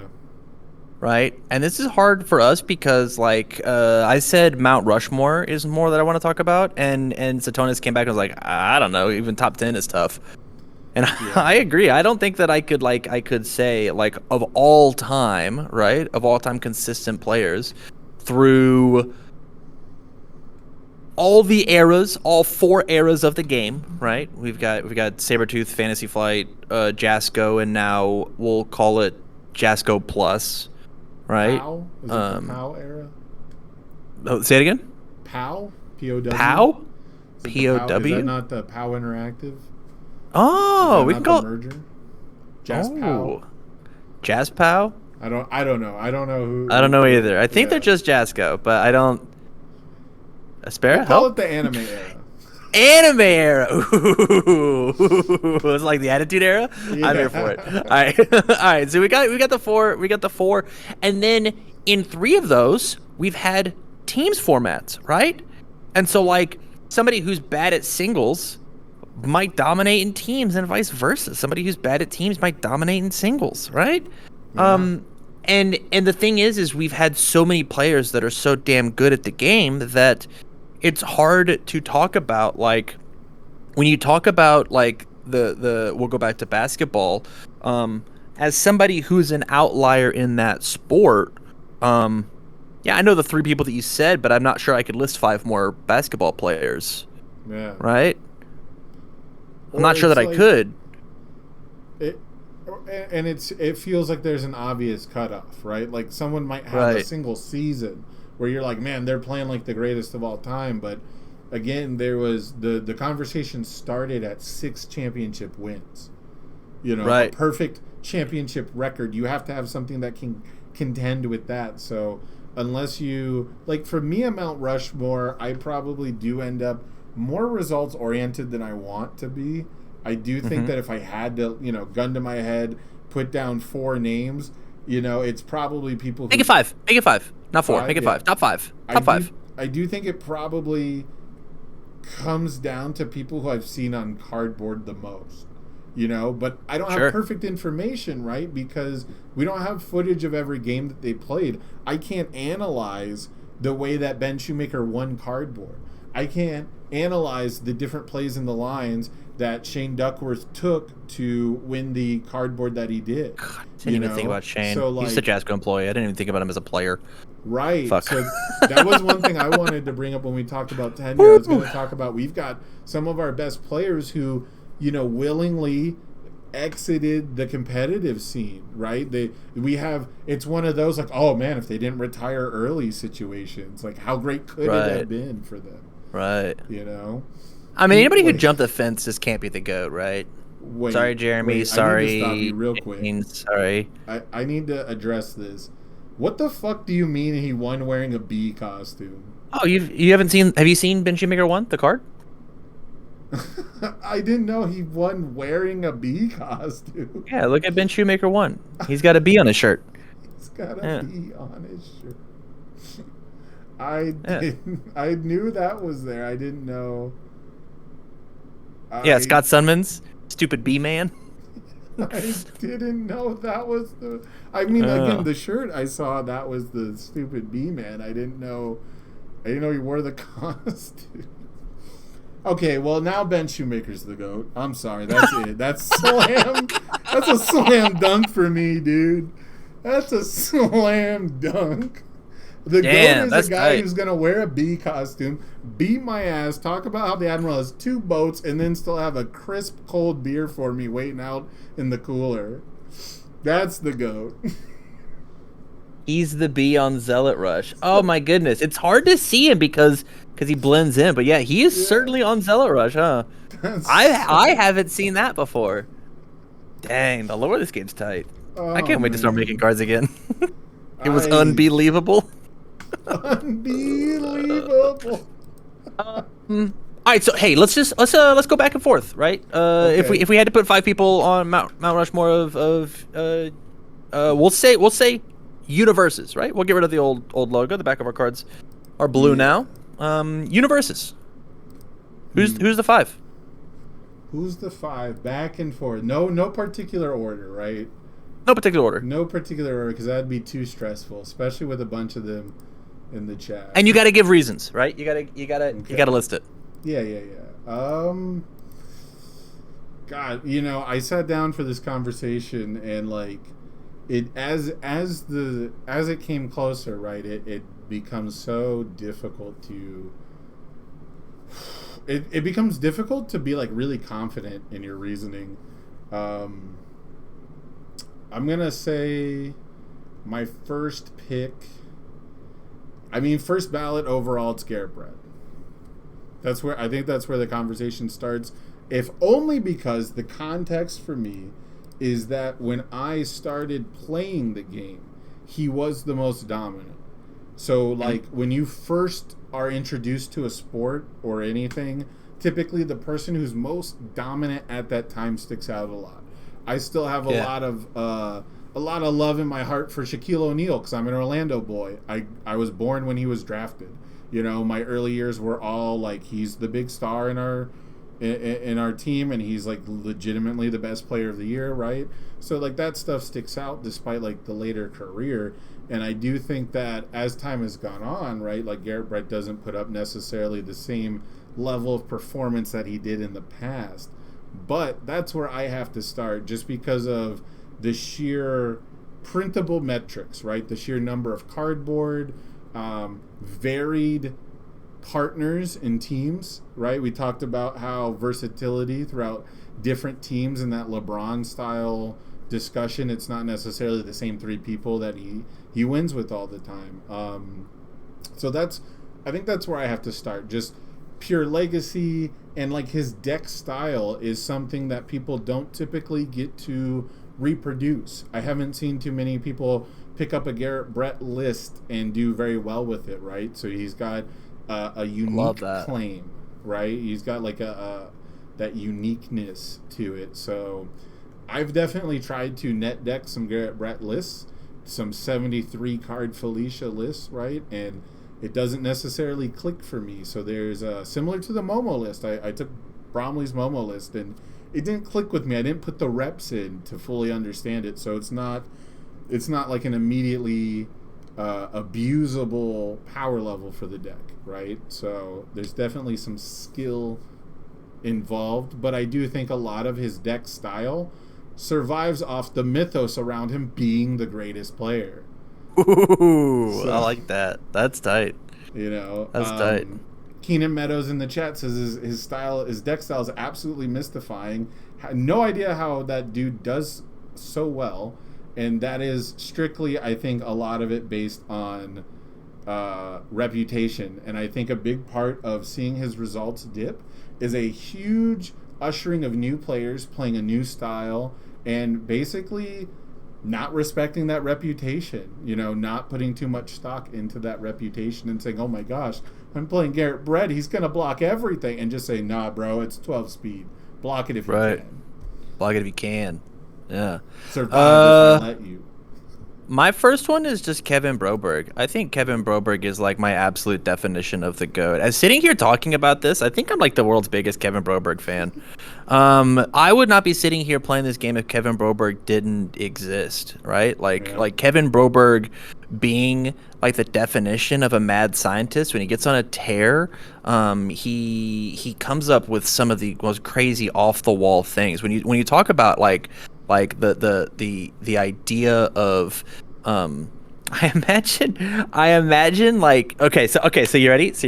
So I imagine Garrett Brett as like a Walter White mad scientist, right? Where everything he's got a rhyme or a reason for all of it. And then I see Kevin Broberg as like a Doofenshmirtz of like, oh, I got the craziest idea. We're gonna all slam it in a pot. We're gonna squeeze it together. Oh, it worked. And that's so sick to me. He's done. I think that he's not had like the best results, but I think he's been consistent in every era that he's played. I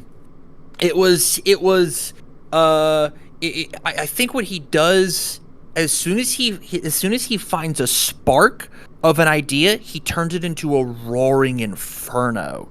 It is very hard for him to come to an event with a quote bad idea. But if he has a bad idea, he knows it's a pile. And he's down to play piles, right? He's down to do the thing that is not exactly there. I think he's been one of the most consistent players across the eras that I know of. I think he's been least consistent in the latter half of the Jasko era. He found success with Zhang Hua, but I don't think he's found success with pretty much anything else. He was kind of for a bit there. He was kind of lost after Bebop, right? And then Zhang Hua hit, and then he was back off to the races doing more mad scientist shit. But in My Hero, he has been insane. He's been absolutely insane, tearing it up. He is currently the #1 ranked player in My Hero, and I don't think anyone can pass him going into Worlds. I don't think anybody should pass him. I think he has been the most consistent My Hero player for the first 2 sets, and we'll see how set 3 moves on. But there's my Mount Rushmore number 2. It's just Big Kev Dog. Bow wow. Yeah, I'll say the thing that sparked my interest in this discussion was specifically Kevin Broberg's dominance, even if it was, I guess there was like a little gap, right? Like after the very first provisional, after that first Kirishima, he was kind of lost. He needed to find that way again, right? And once he didn't have the spark. Zeroed in. As soon as he finds the deck he wants, he's absolutely zeroed in. I think. Yeah. So like the inspiration was thinking, okay, man, is this the year that Kevin cements his legacy as actually the greatest? Because in all the eras that I've played now, he's shown up. More so Yeah. I think than anyone else, and it is mostly results oriented because I'll put my hat on Tim Keefe for number 3. Tim Keefe strictly being someone that I admire for not necessarily willing to play the agreed upon best deck. It's very rare in the times that I've been playing, at least, that Tim Keefe is playing what people are afraid of the most. It's very rare that he's playing like the agreed upon best character, especially if that best character is a control, slow, agonizing pile, grindy deck. And he tends to take on the challenge of playing aggro in control-oriented formats. And he is someone that I have learned the most about attacking from, because when I first started playing, my playstyle was already geared towards defense, and Dimitri was honestly a very forgiving character to sort of learn competitive play with. The fact that I could handle opponents' best resources every turn made the game honestly easier to play. It made it easier to learn. It made it easier to do well, right? Like my first year of competitive play, Dimitri was definitely a crutch for me, right? And so I've learned more about offensively playing the game from playing Tim Keefe during the Retro series, which was kind of the first chances I really had to ever play against him, where I'm playing like the most obnoxious defensive piles of garbage ever, and he is navigating my board, in a way that I would never have anticipated. So I'll put Tim Keefe up there specifically for being that puzzle cracker, that safe cracker, that the person who's willing to just dissect what the best deck is. And never, again, I could be wrong about like pre 2014-15. I've never seen him playing the most obviously best deck. And he has a move. He's got an IRL move that he does to you. It's the final boss pose where he draws his hand, the last check, and he puts it down and he does this. Okay. And he doesn't have to look at his hand anymore. It's on the table. Yeah. He's calculating what he needs to check.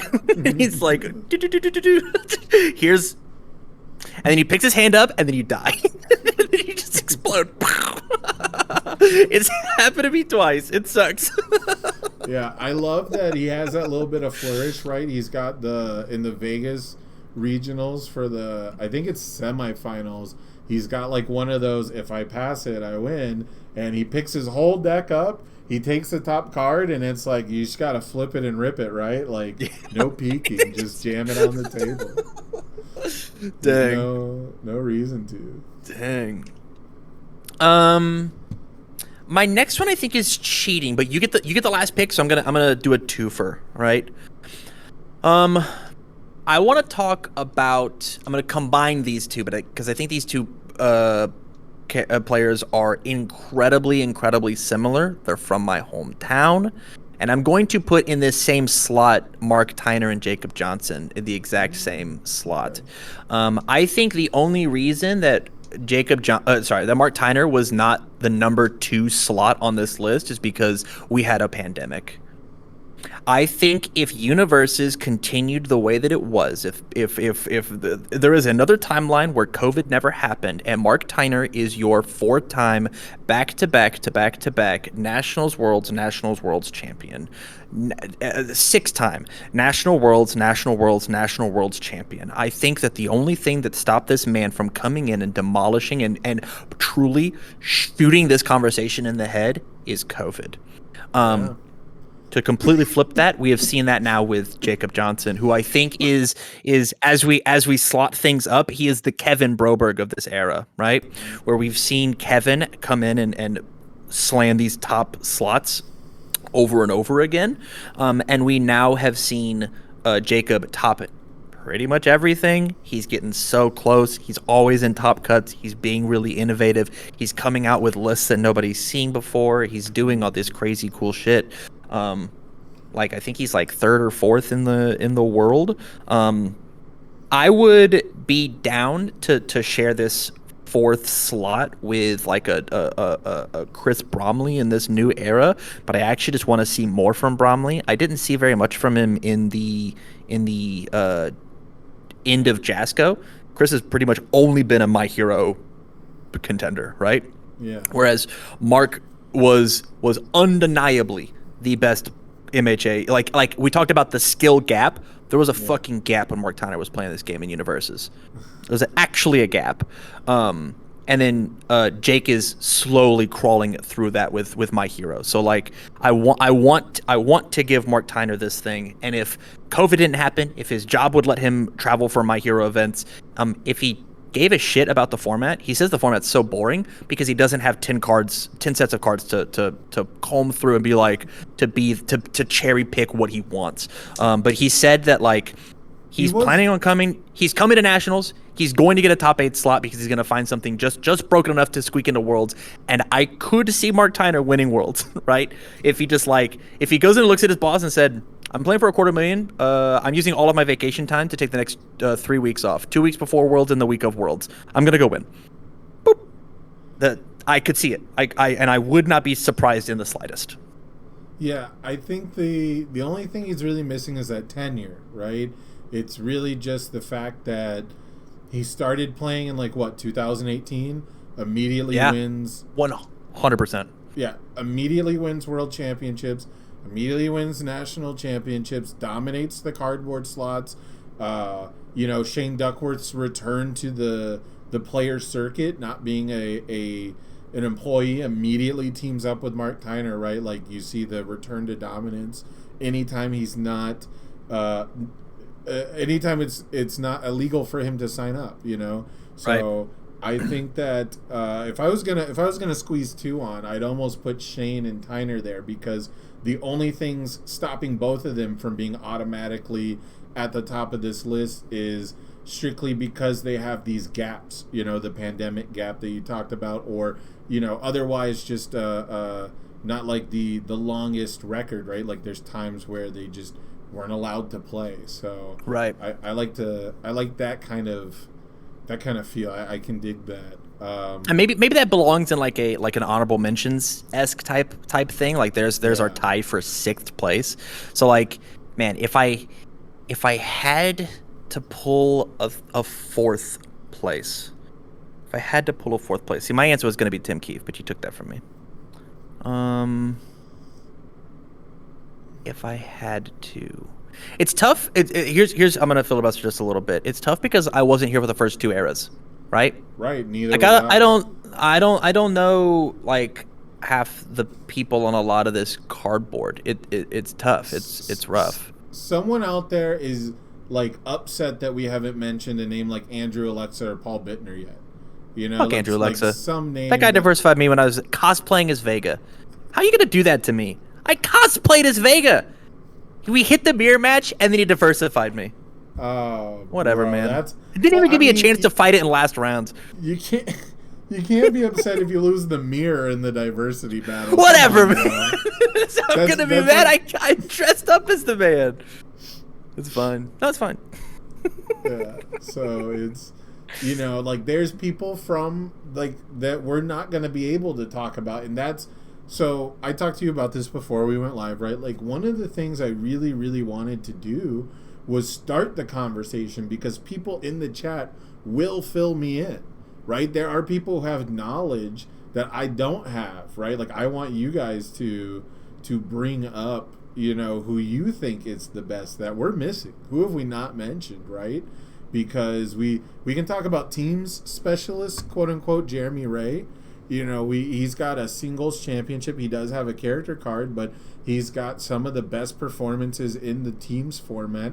And you want to talk innovation, he's built some of the craziest, rule-breakingest, flipped the game upside down decks. I believe he's responsible for Mature 59, right? Like that whole concept. Yeah.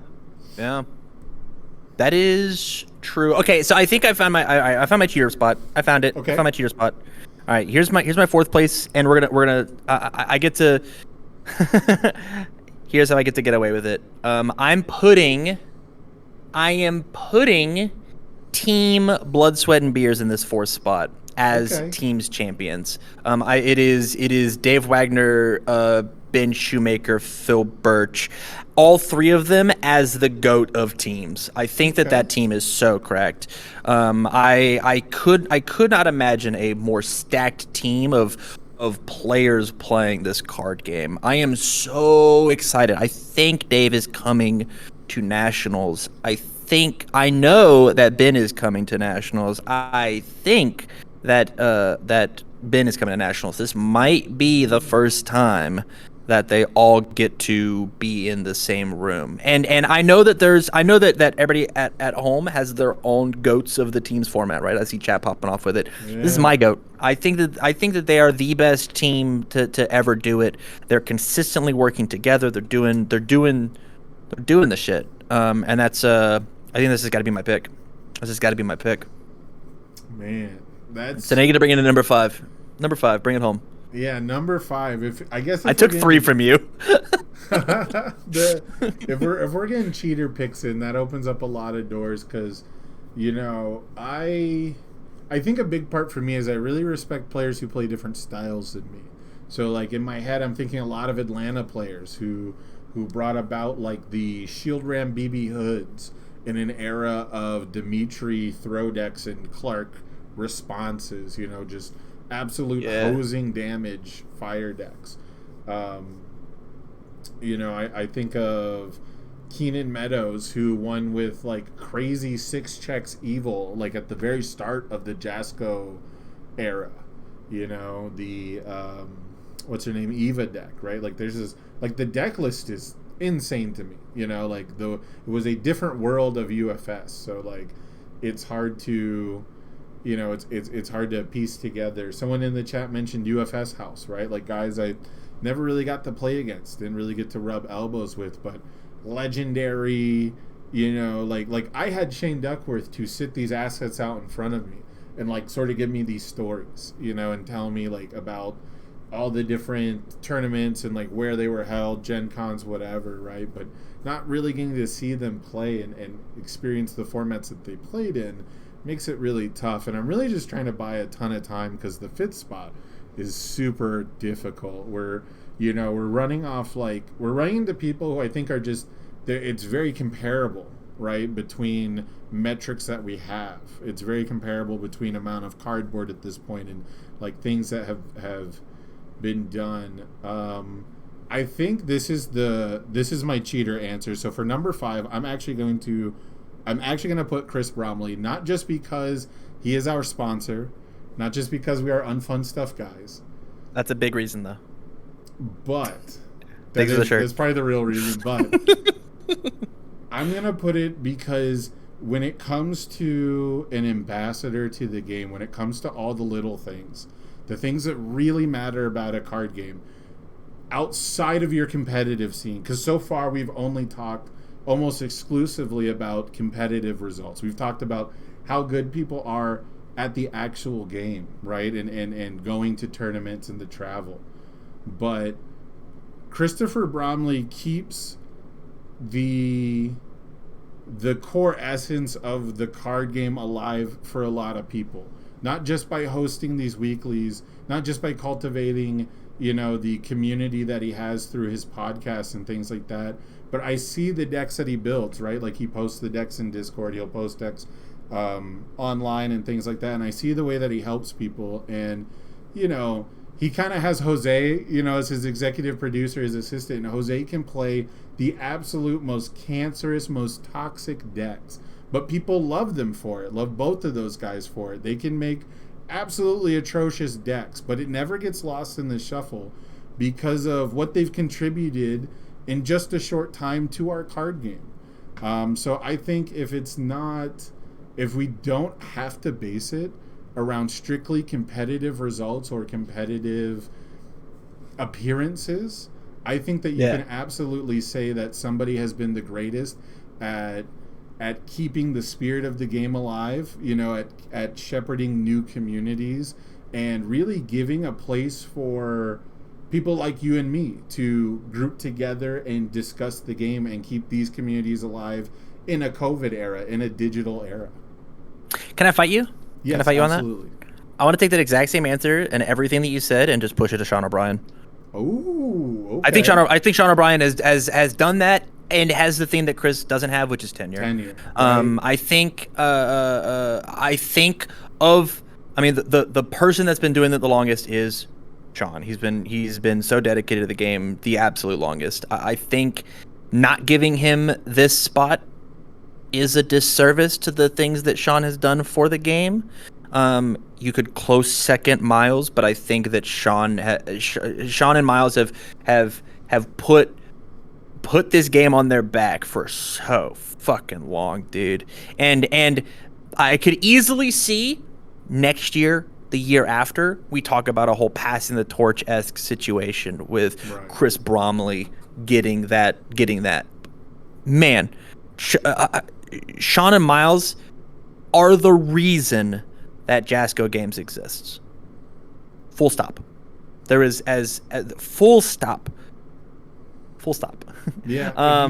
I wasn't really considering, I guess, like the shop owner aspect, but yeah, when you bring it to that, like when you bring up the keeping the game alive specifically, that you're absolutely 100% right. Yeah.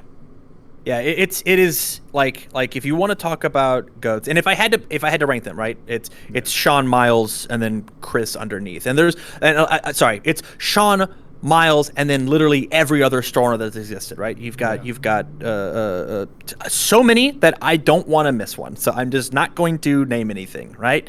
Let me go get my final round game set. You can't ignore Shane's conversation. 100%. 100%. We did talk about Shane a little earlier, right? Addressed. But man, there is. I like what you said about Chris, and I think in a year and a half, 2 years, I will come back and I will agree with you. But as of right now, this podcast, it's Sean O'Brien for that fifth slot. Yeah, and it's so tough, right? Like one of the biggest reasons I wanted to have this conversation now is because we are on the cusp of a new era, right? We're kind of just beyond the anime era. Yeah, the anime era. We're into the fledgling parts of the next era, the next chapter of our game of universes, and so I think that this conversation is gonna change over time. It's gonna drastically look different. And again, if you focus specific elements, right? There's so many names. Travis has done absolutely phenomenal, has had wonderful results, and has adapted to, play the best decks at a level that other people have not adjusted to. They have not adapted and played decks with that success. I did not pick up Momo and make top 16, right? Like, there is something to be said about that. Again, Shane, we talked about Shane, like he's got like this weird, every time he's not an employee, every time he's allowed to play, he just goes crazy, and the pandemic, I think, slowed him down too, right? Like, he wasn't someone who really wanted to play the webcam game. So like, there's so many just little tiny things that make up this conversation. And I think this next year, the second season, the 2023 season, I think we're going to start to see the gaps. I think we're going to see, these future rising stars that we've got on our list, the Travises, the Jose's of the world, right? We're talking like new stores, like Bromley's cultivating that new element. I think we're going to see if they cement their place, or if there's, if that gap still widens from the more experienced players. Like you said, Mark Tyner could easily top 8 in ads, dominate Worlds with a deck that no one has ever dreamt of, and this time next year, we're just living in Mark Tyner's world where everything he plays gets banned. Yeah. If we've lived in that world once, right? Yeah. We've lived in that world once. It is not surprising to think to live in that world again.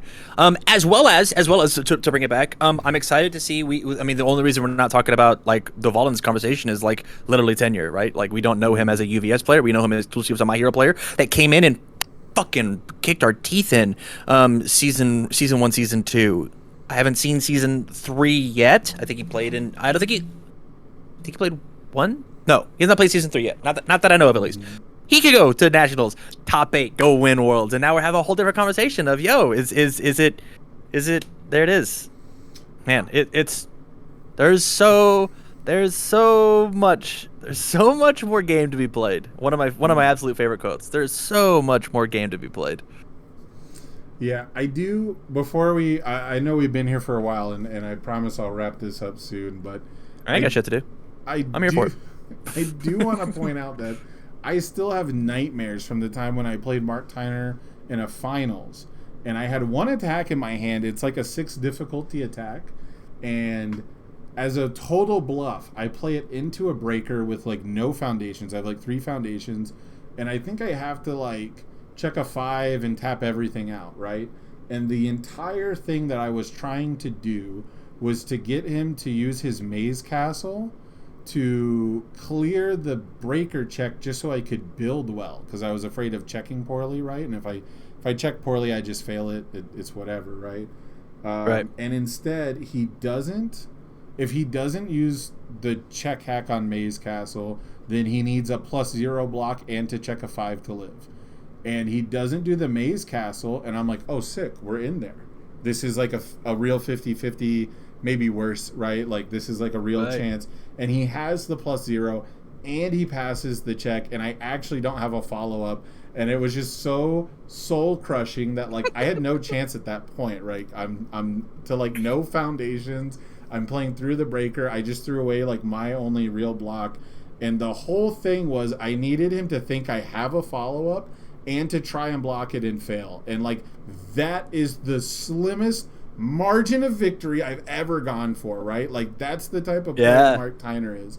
To just have the answer, be absolutely cracked on every turn, you know, force you into these absolutely dog shit scenarios, right? You know, where I'm just like, this is the line I have to take, you know. So 100%.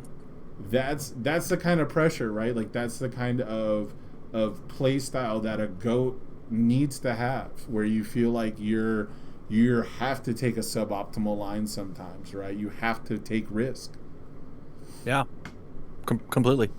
But we'll see. We'll see how Worlds turns out. We'll see how this conversation looks in literally 6 to 9 months. As we get away from the Sabertooth Fantasy Flight Jasco era and we start talking about exclusively more My Hero stuff. And then, like, there has been rumors of them bringing back Standard as a thing to happen. And so, I mean, these players that, like, there's a lot of players that said, like, I miss Standard. I miss the way that Standard plays, and I will play the game once I get my card pool back. And so, like, if and when that happens, we'll see how it goes.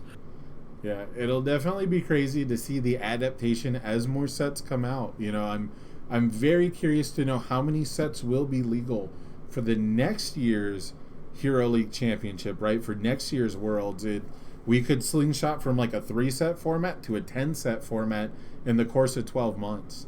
So, yeah, certainly. Lots of tools to be played with. As we send it off here, I want to get one last opinion from you, Tam. If it came down to, excuse me, the GOAT of the anime era, the GOAT of the My Hero era, how important is this Hero League Championship? It is a 32-person invitational. We have seen all the different ways to qualify. Do you think that being the first ever My Hero Academia World Champion, is that like a major feather in the cap? Can that be the kind of thing that boosts you from being one of those honorable mentions on our list, one of those fringe cheater spots, to just slingshot you to number 1?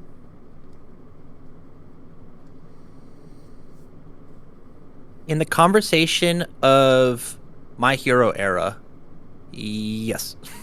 Yes. There was an actual purse attached to Worlds. If you can look at that, everybody else will be like, yeah, I got 4K from beating everybody at Worlds. I don't know what to tell you, right? I'm just the best My Hero player in the world. I just am. See me next year, right? Yes. It is. Yeah, it's when it comes to the GOAT conversation, it'll be big but it's either going to be to push some more people up into said Mount Rushmore. If Garrett Brett comes back and wins My Hero Worlds, we signed the check. There it is. We've done it, right? That's the big thing to me, right? Was the person who was the GOAT, almost undisputed, right? Like just the way that at least new players in my area talk, has sort of fallen off. Again, just results wise, still made top 16 at the Vegas regional that they traveled to, right? Still amazing player, but they're not traveling as much, they're not showing up as much, and so now the conversation falls into the hands of basically our regional points circuit, right? The leaderboard is our metric that we can use, and so do you think they should keep those points around? Should they roll it over, sort of like how the Magic Pro Tour had lifetime points? Could that be a way that we, track success and consistency in results going forward? I think that we should definitely keep the points, right? Even if it is just Andrew Holder, big shots to Go Beyond Gaming, just keeping track himself, right? I think that that's a really important stat to have, especially as we get in and we try to be more esports relevant, right? I was watching a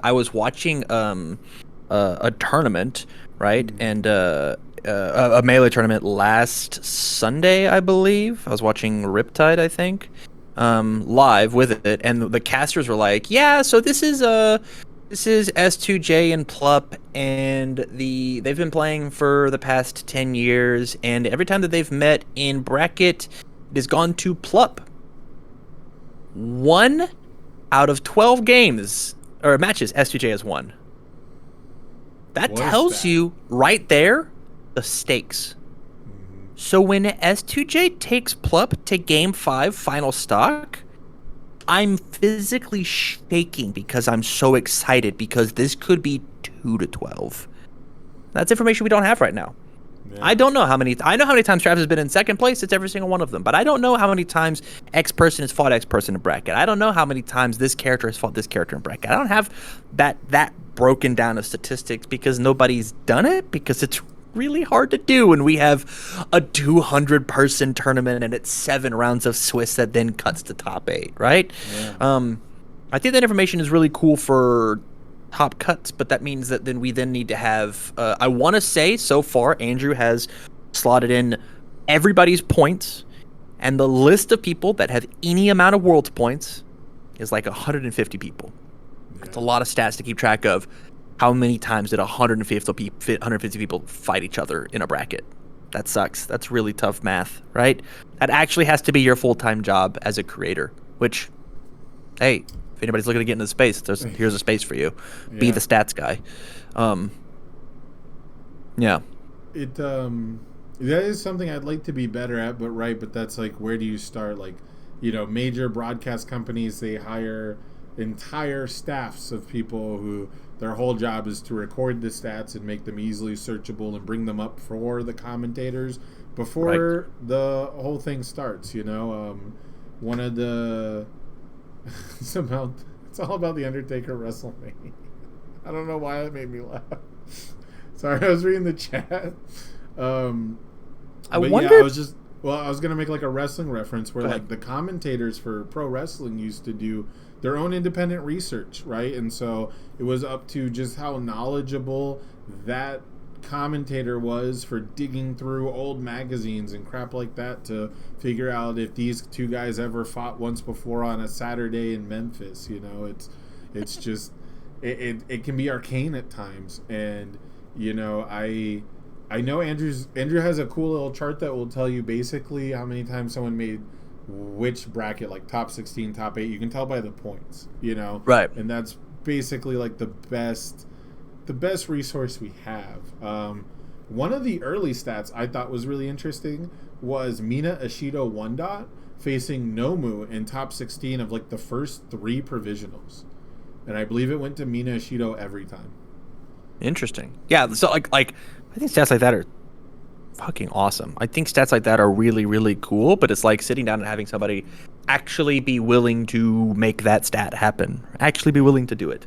And like knowing when it would be relevant, right? Like if someone records that, but I don't know to look it up. You know, if I don't have any idea that it's even happened, it's no one's job to go tell me, you know, every Mina Ashido or Nomu top 16 matchup. Like, it's still, like, so tough to just be prepared for everything. So that is definitely... Right. It's definitely a future goal. I think anyone who's interested in doing commentary for our card game, that's probably the best way to impress the powers that be, would be to just have that knowledge, have those resources available, actually. You know, show them that you are prepared, and show them that you can talk on camera, you know, is a big part of it. But those two elements are pretty much all you really need. Yeah, 100%. 100%. Sam, this has been an absolute blast, man. Yeah, it's been... This was a hell of a 2 hours. It flew by. 2.5. Sorry. Yeah. It flew by. Yeah, we're pushing... Typically, we're about 2 hours, but really good conversations. We tend to spill over a bit, and you never want to kill the momentum when it's going. And I want to thank you for joining me. I want to thank the chat for being here. We had an absolutely wonderful chat. Like, some absolutely wonderful members of the community have showed up, and I cannot... thank you guys enough, because we wouldn't be here if it wasn't for you. And I'm going to give you an opportunity, Tam, to get away any plugs, any shout outs you need, any websites, any references, any places people can find you on social media. Yeah, for sure. Every social media, it's just Tam Cardwell. You can find me over on Twitch. You can find me on YouTube. Those are the main ones. I technically have a Twitter, and I do more scrolling than posting, but sometimes I post. But yeah, the big thing is tomorrow I'm gonna participate in UnFun Friday, and then at some point next week, probably next Monday, I think I'm gonna do a tier list on set 3 stuff. So I mean, once again, it's just live on Twitch, twitch.tv/Tam Cardwell. The fabled reveal tier list. The reveal tier list. I haven't actually put it in my hands, but I've definitely played with these cards tier list. Correct. Correct. Or played against them. Played against a lot of them over on stream as well.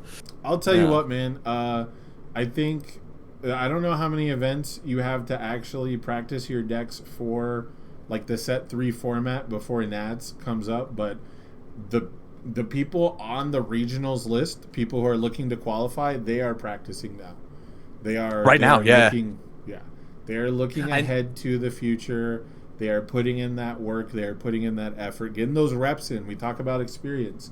I wouldn't make top 16 based on my mathematical skills and ability to evaluate cards alone. It's almost exclusively from just being in the hot seat and letting experience take over. So now is the time to start looking towards the future, I think. Yeah, one of our Mount Rushmore peeps, Jacob Johnson, is like, yeah, I've already printed out 2 play sets of everything from set 3 so that me and Nate can be practicing whatever decks we want to play. Like, hell yeah, dude. the cards got finalized, I think today was the last one. Yeah. It's like, fuck. Insane. One of my locals has a deal with a new printer where they get all their ink replaced for 5 months, and they're like, you done fucked up. This new set just dropped. Gonna be replacing all this ink. So, all of it. Yeah, our locals is getting hooked up with the proxies. That's amazing. I love that. All right, cool, man. It's been an absolute blast. It's always a joy when we got unfun boys on the podcast. I think we're gonna take it away for tonight. Thank you once again. I could think of no one better, no one more qualified to help me discuss this topic. And yeah, it's just been an absolute blast once again. You're very welcome, man. You're incredibly welcome. Who we raiding? Who are we raiding? That's a very good question. I don't know. It looks like Nil is live. We have I was gonna say Nil does her judge talks. She does a little streaming every now and then. We could raid Nil. I was gonna say Nil does her judge talks. She does a little. Let's do that. A little streaming every now and then. Let's take it out for today. Thank you guys again for joining us. I had an absolutely wonderful time. I'm Sam Tate. This is Tam Cardwell. Go check out UnFunStuff.com. Check out the Unfun Fridays weeklies. We're gonna take you over to our friend Nilmerg in just a second here. I'll see you guys next week, Thursday, 6 p.m. for another orange card, blue card, and that's all I got. Anything else from you, Tim? Oh, we're good. All right. Peace out, everybody. Have a good one. Bye.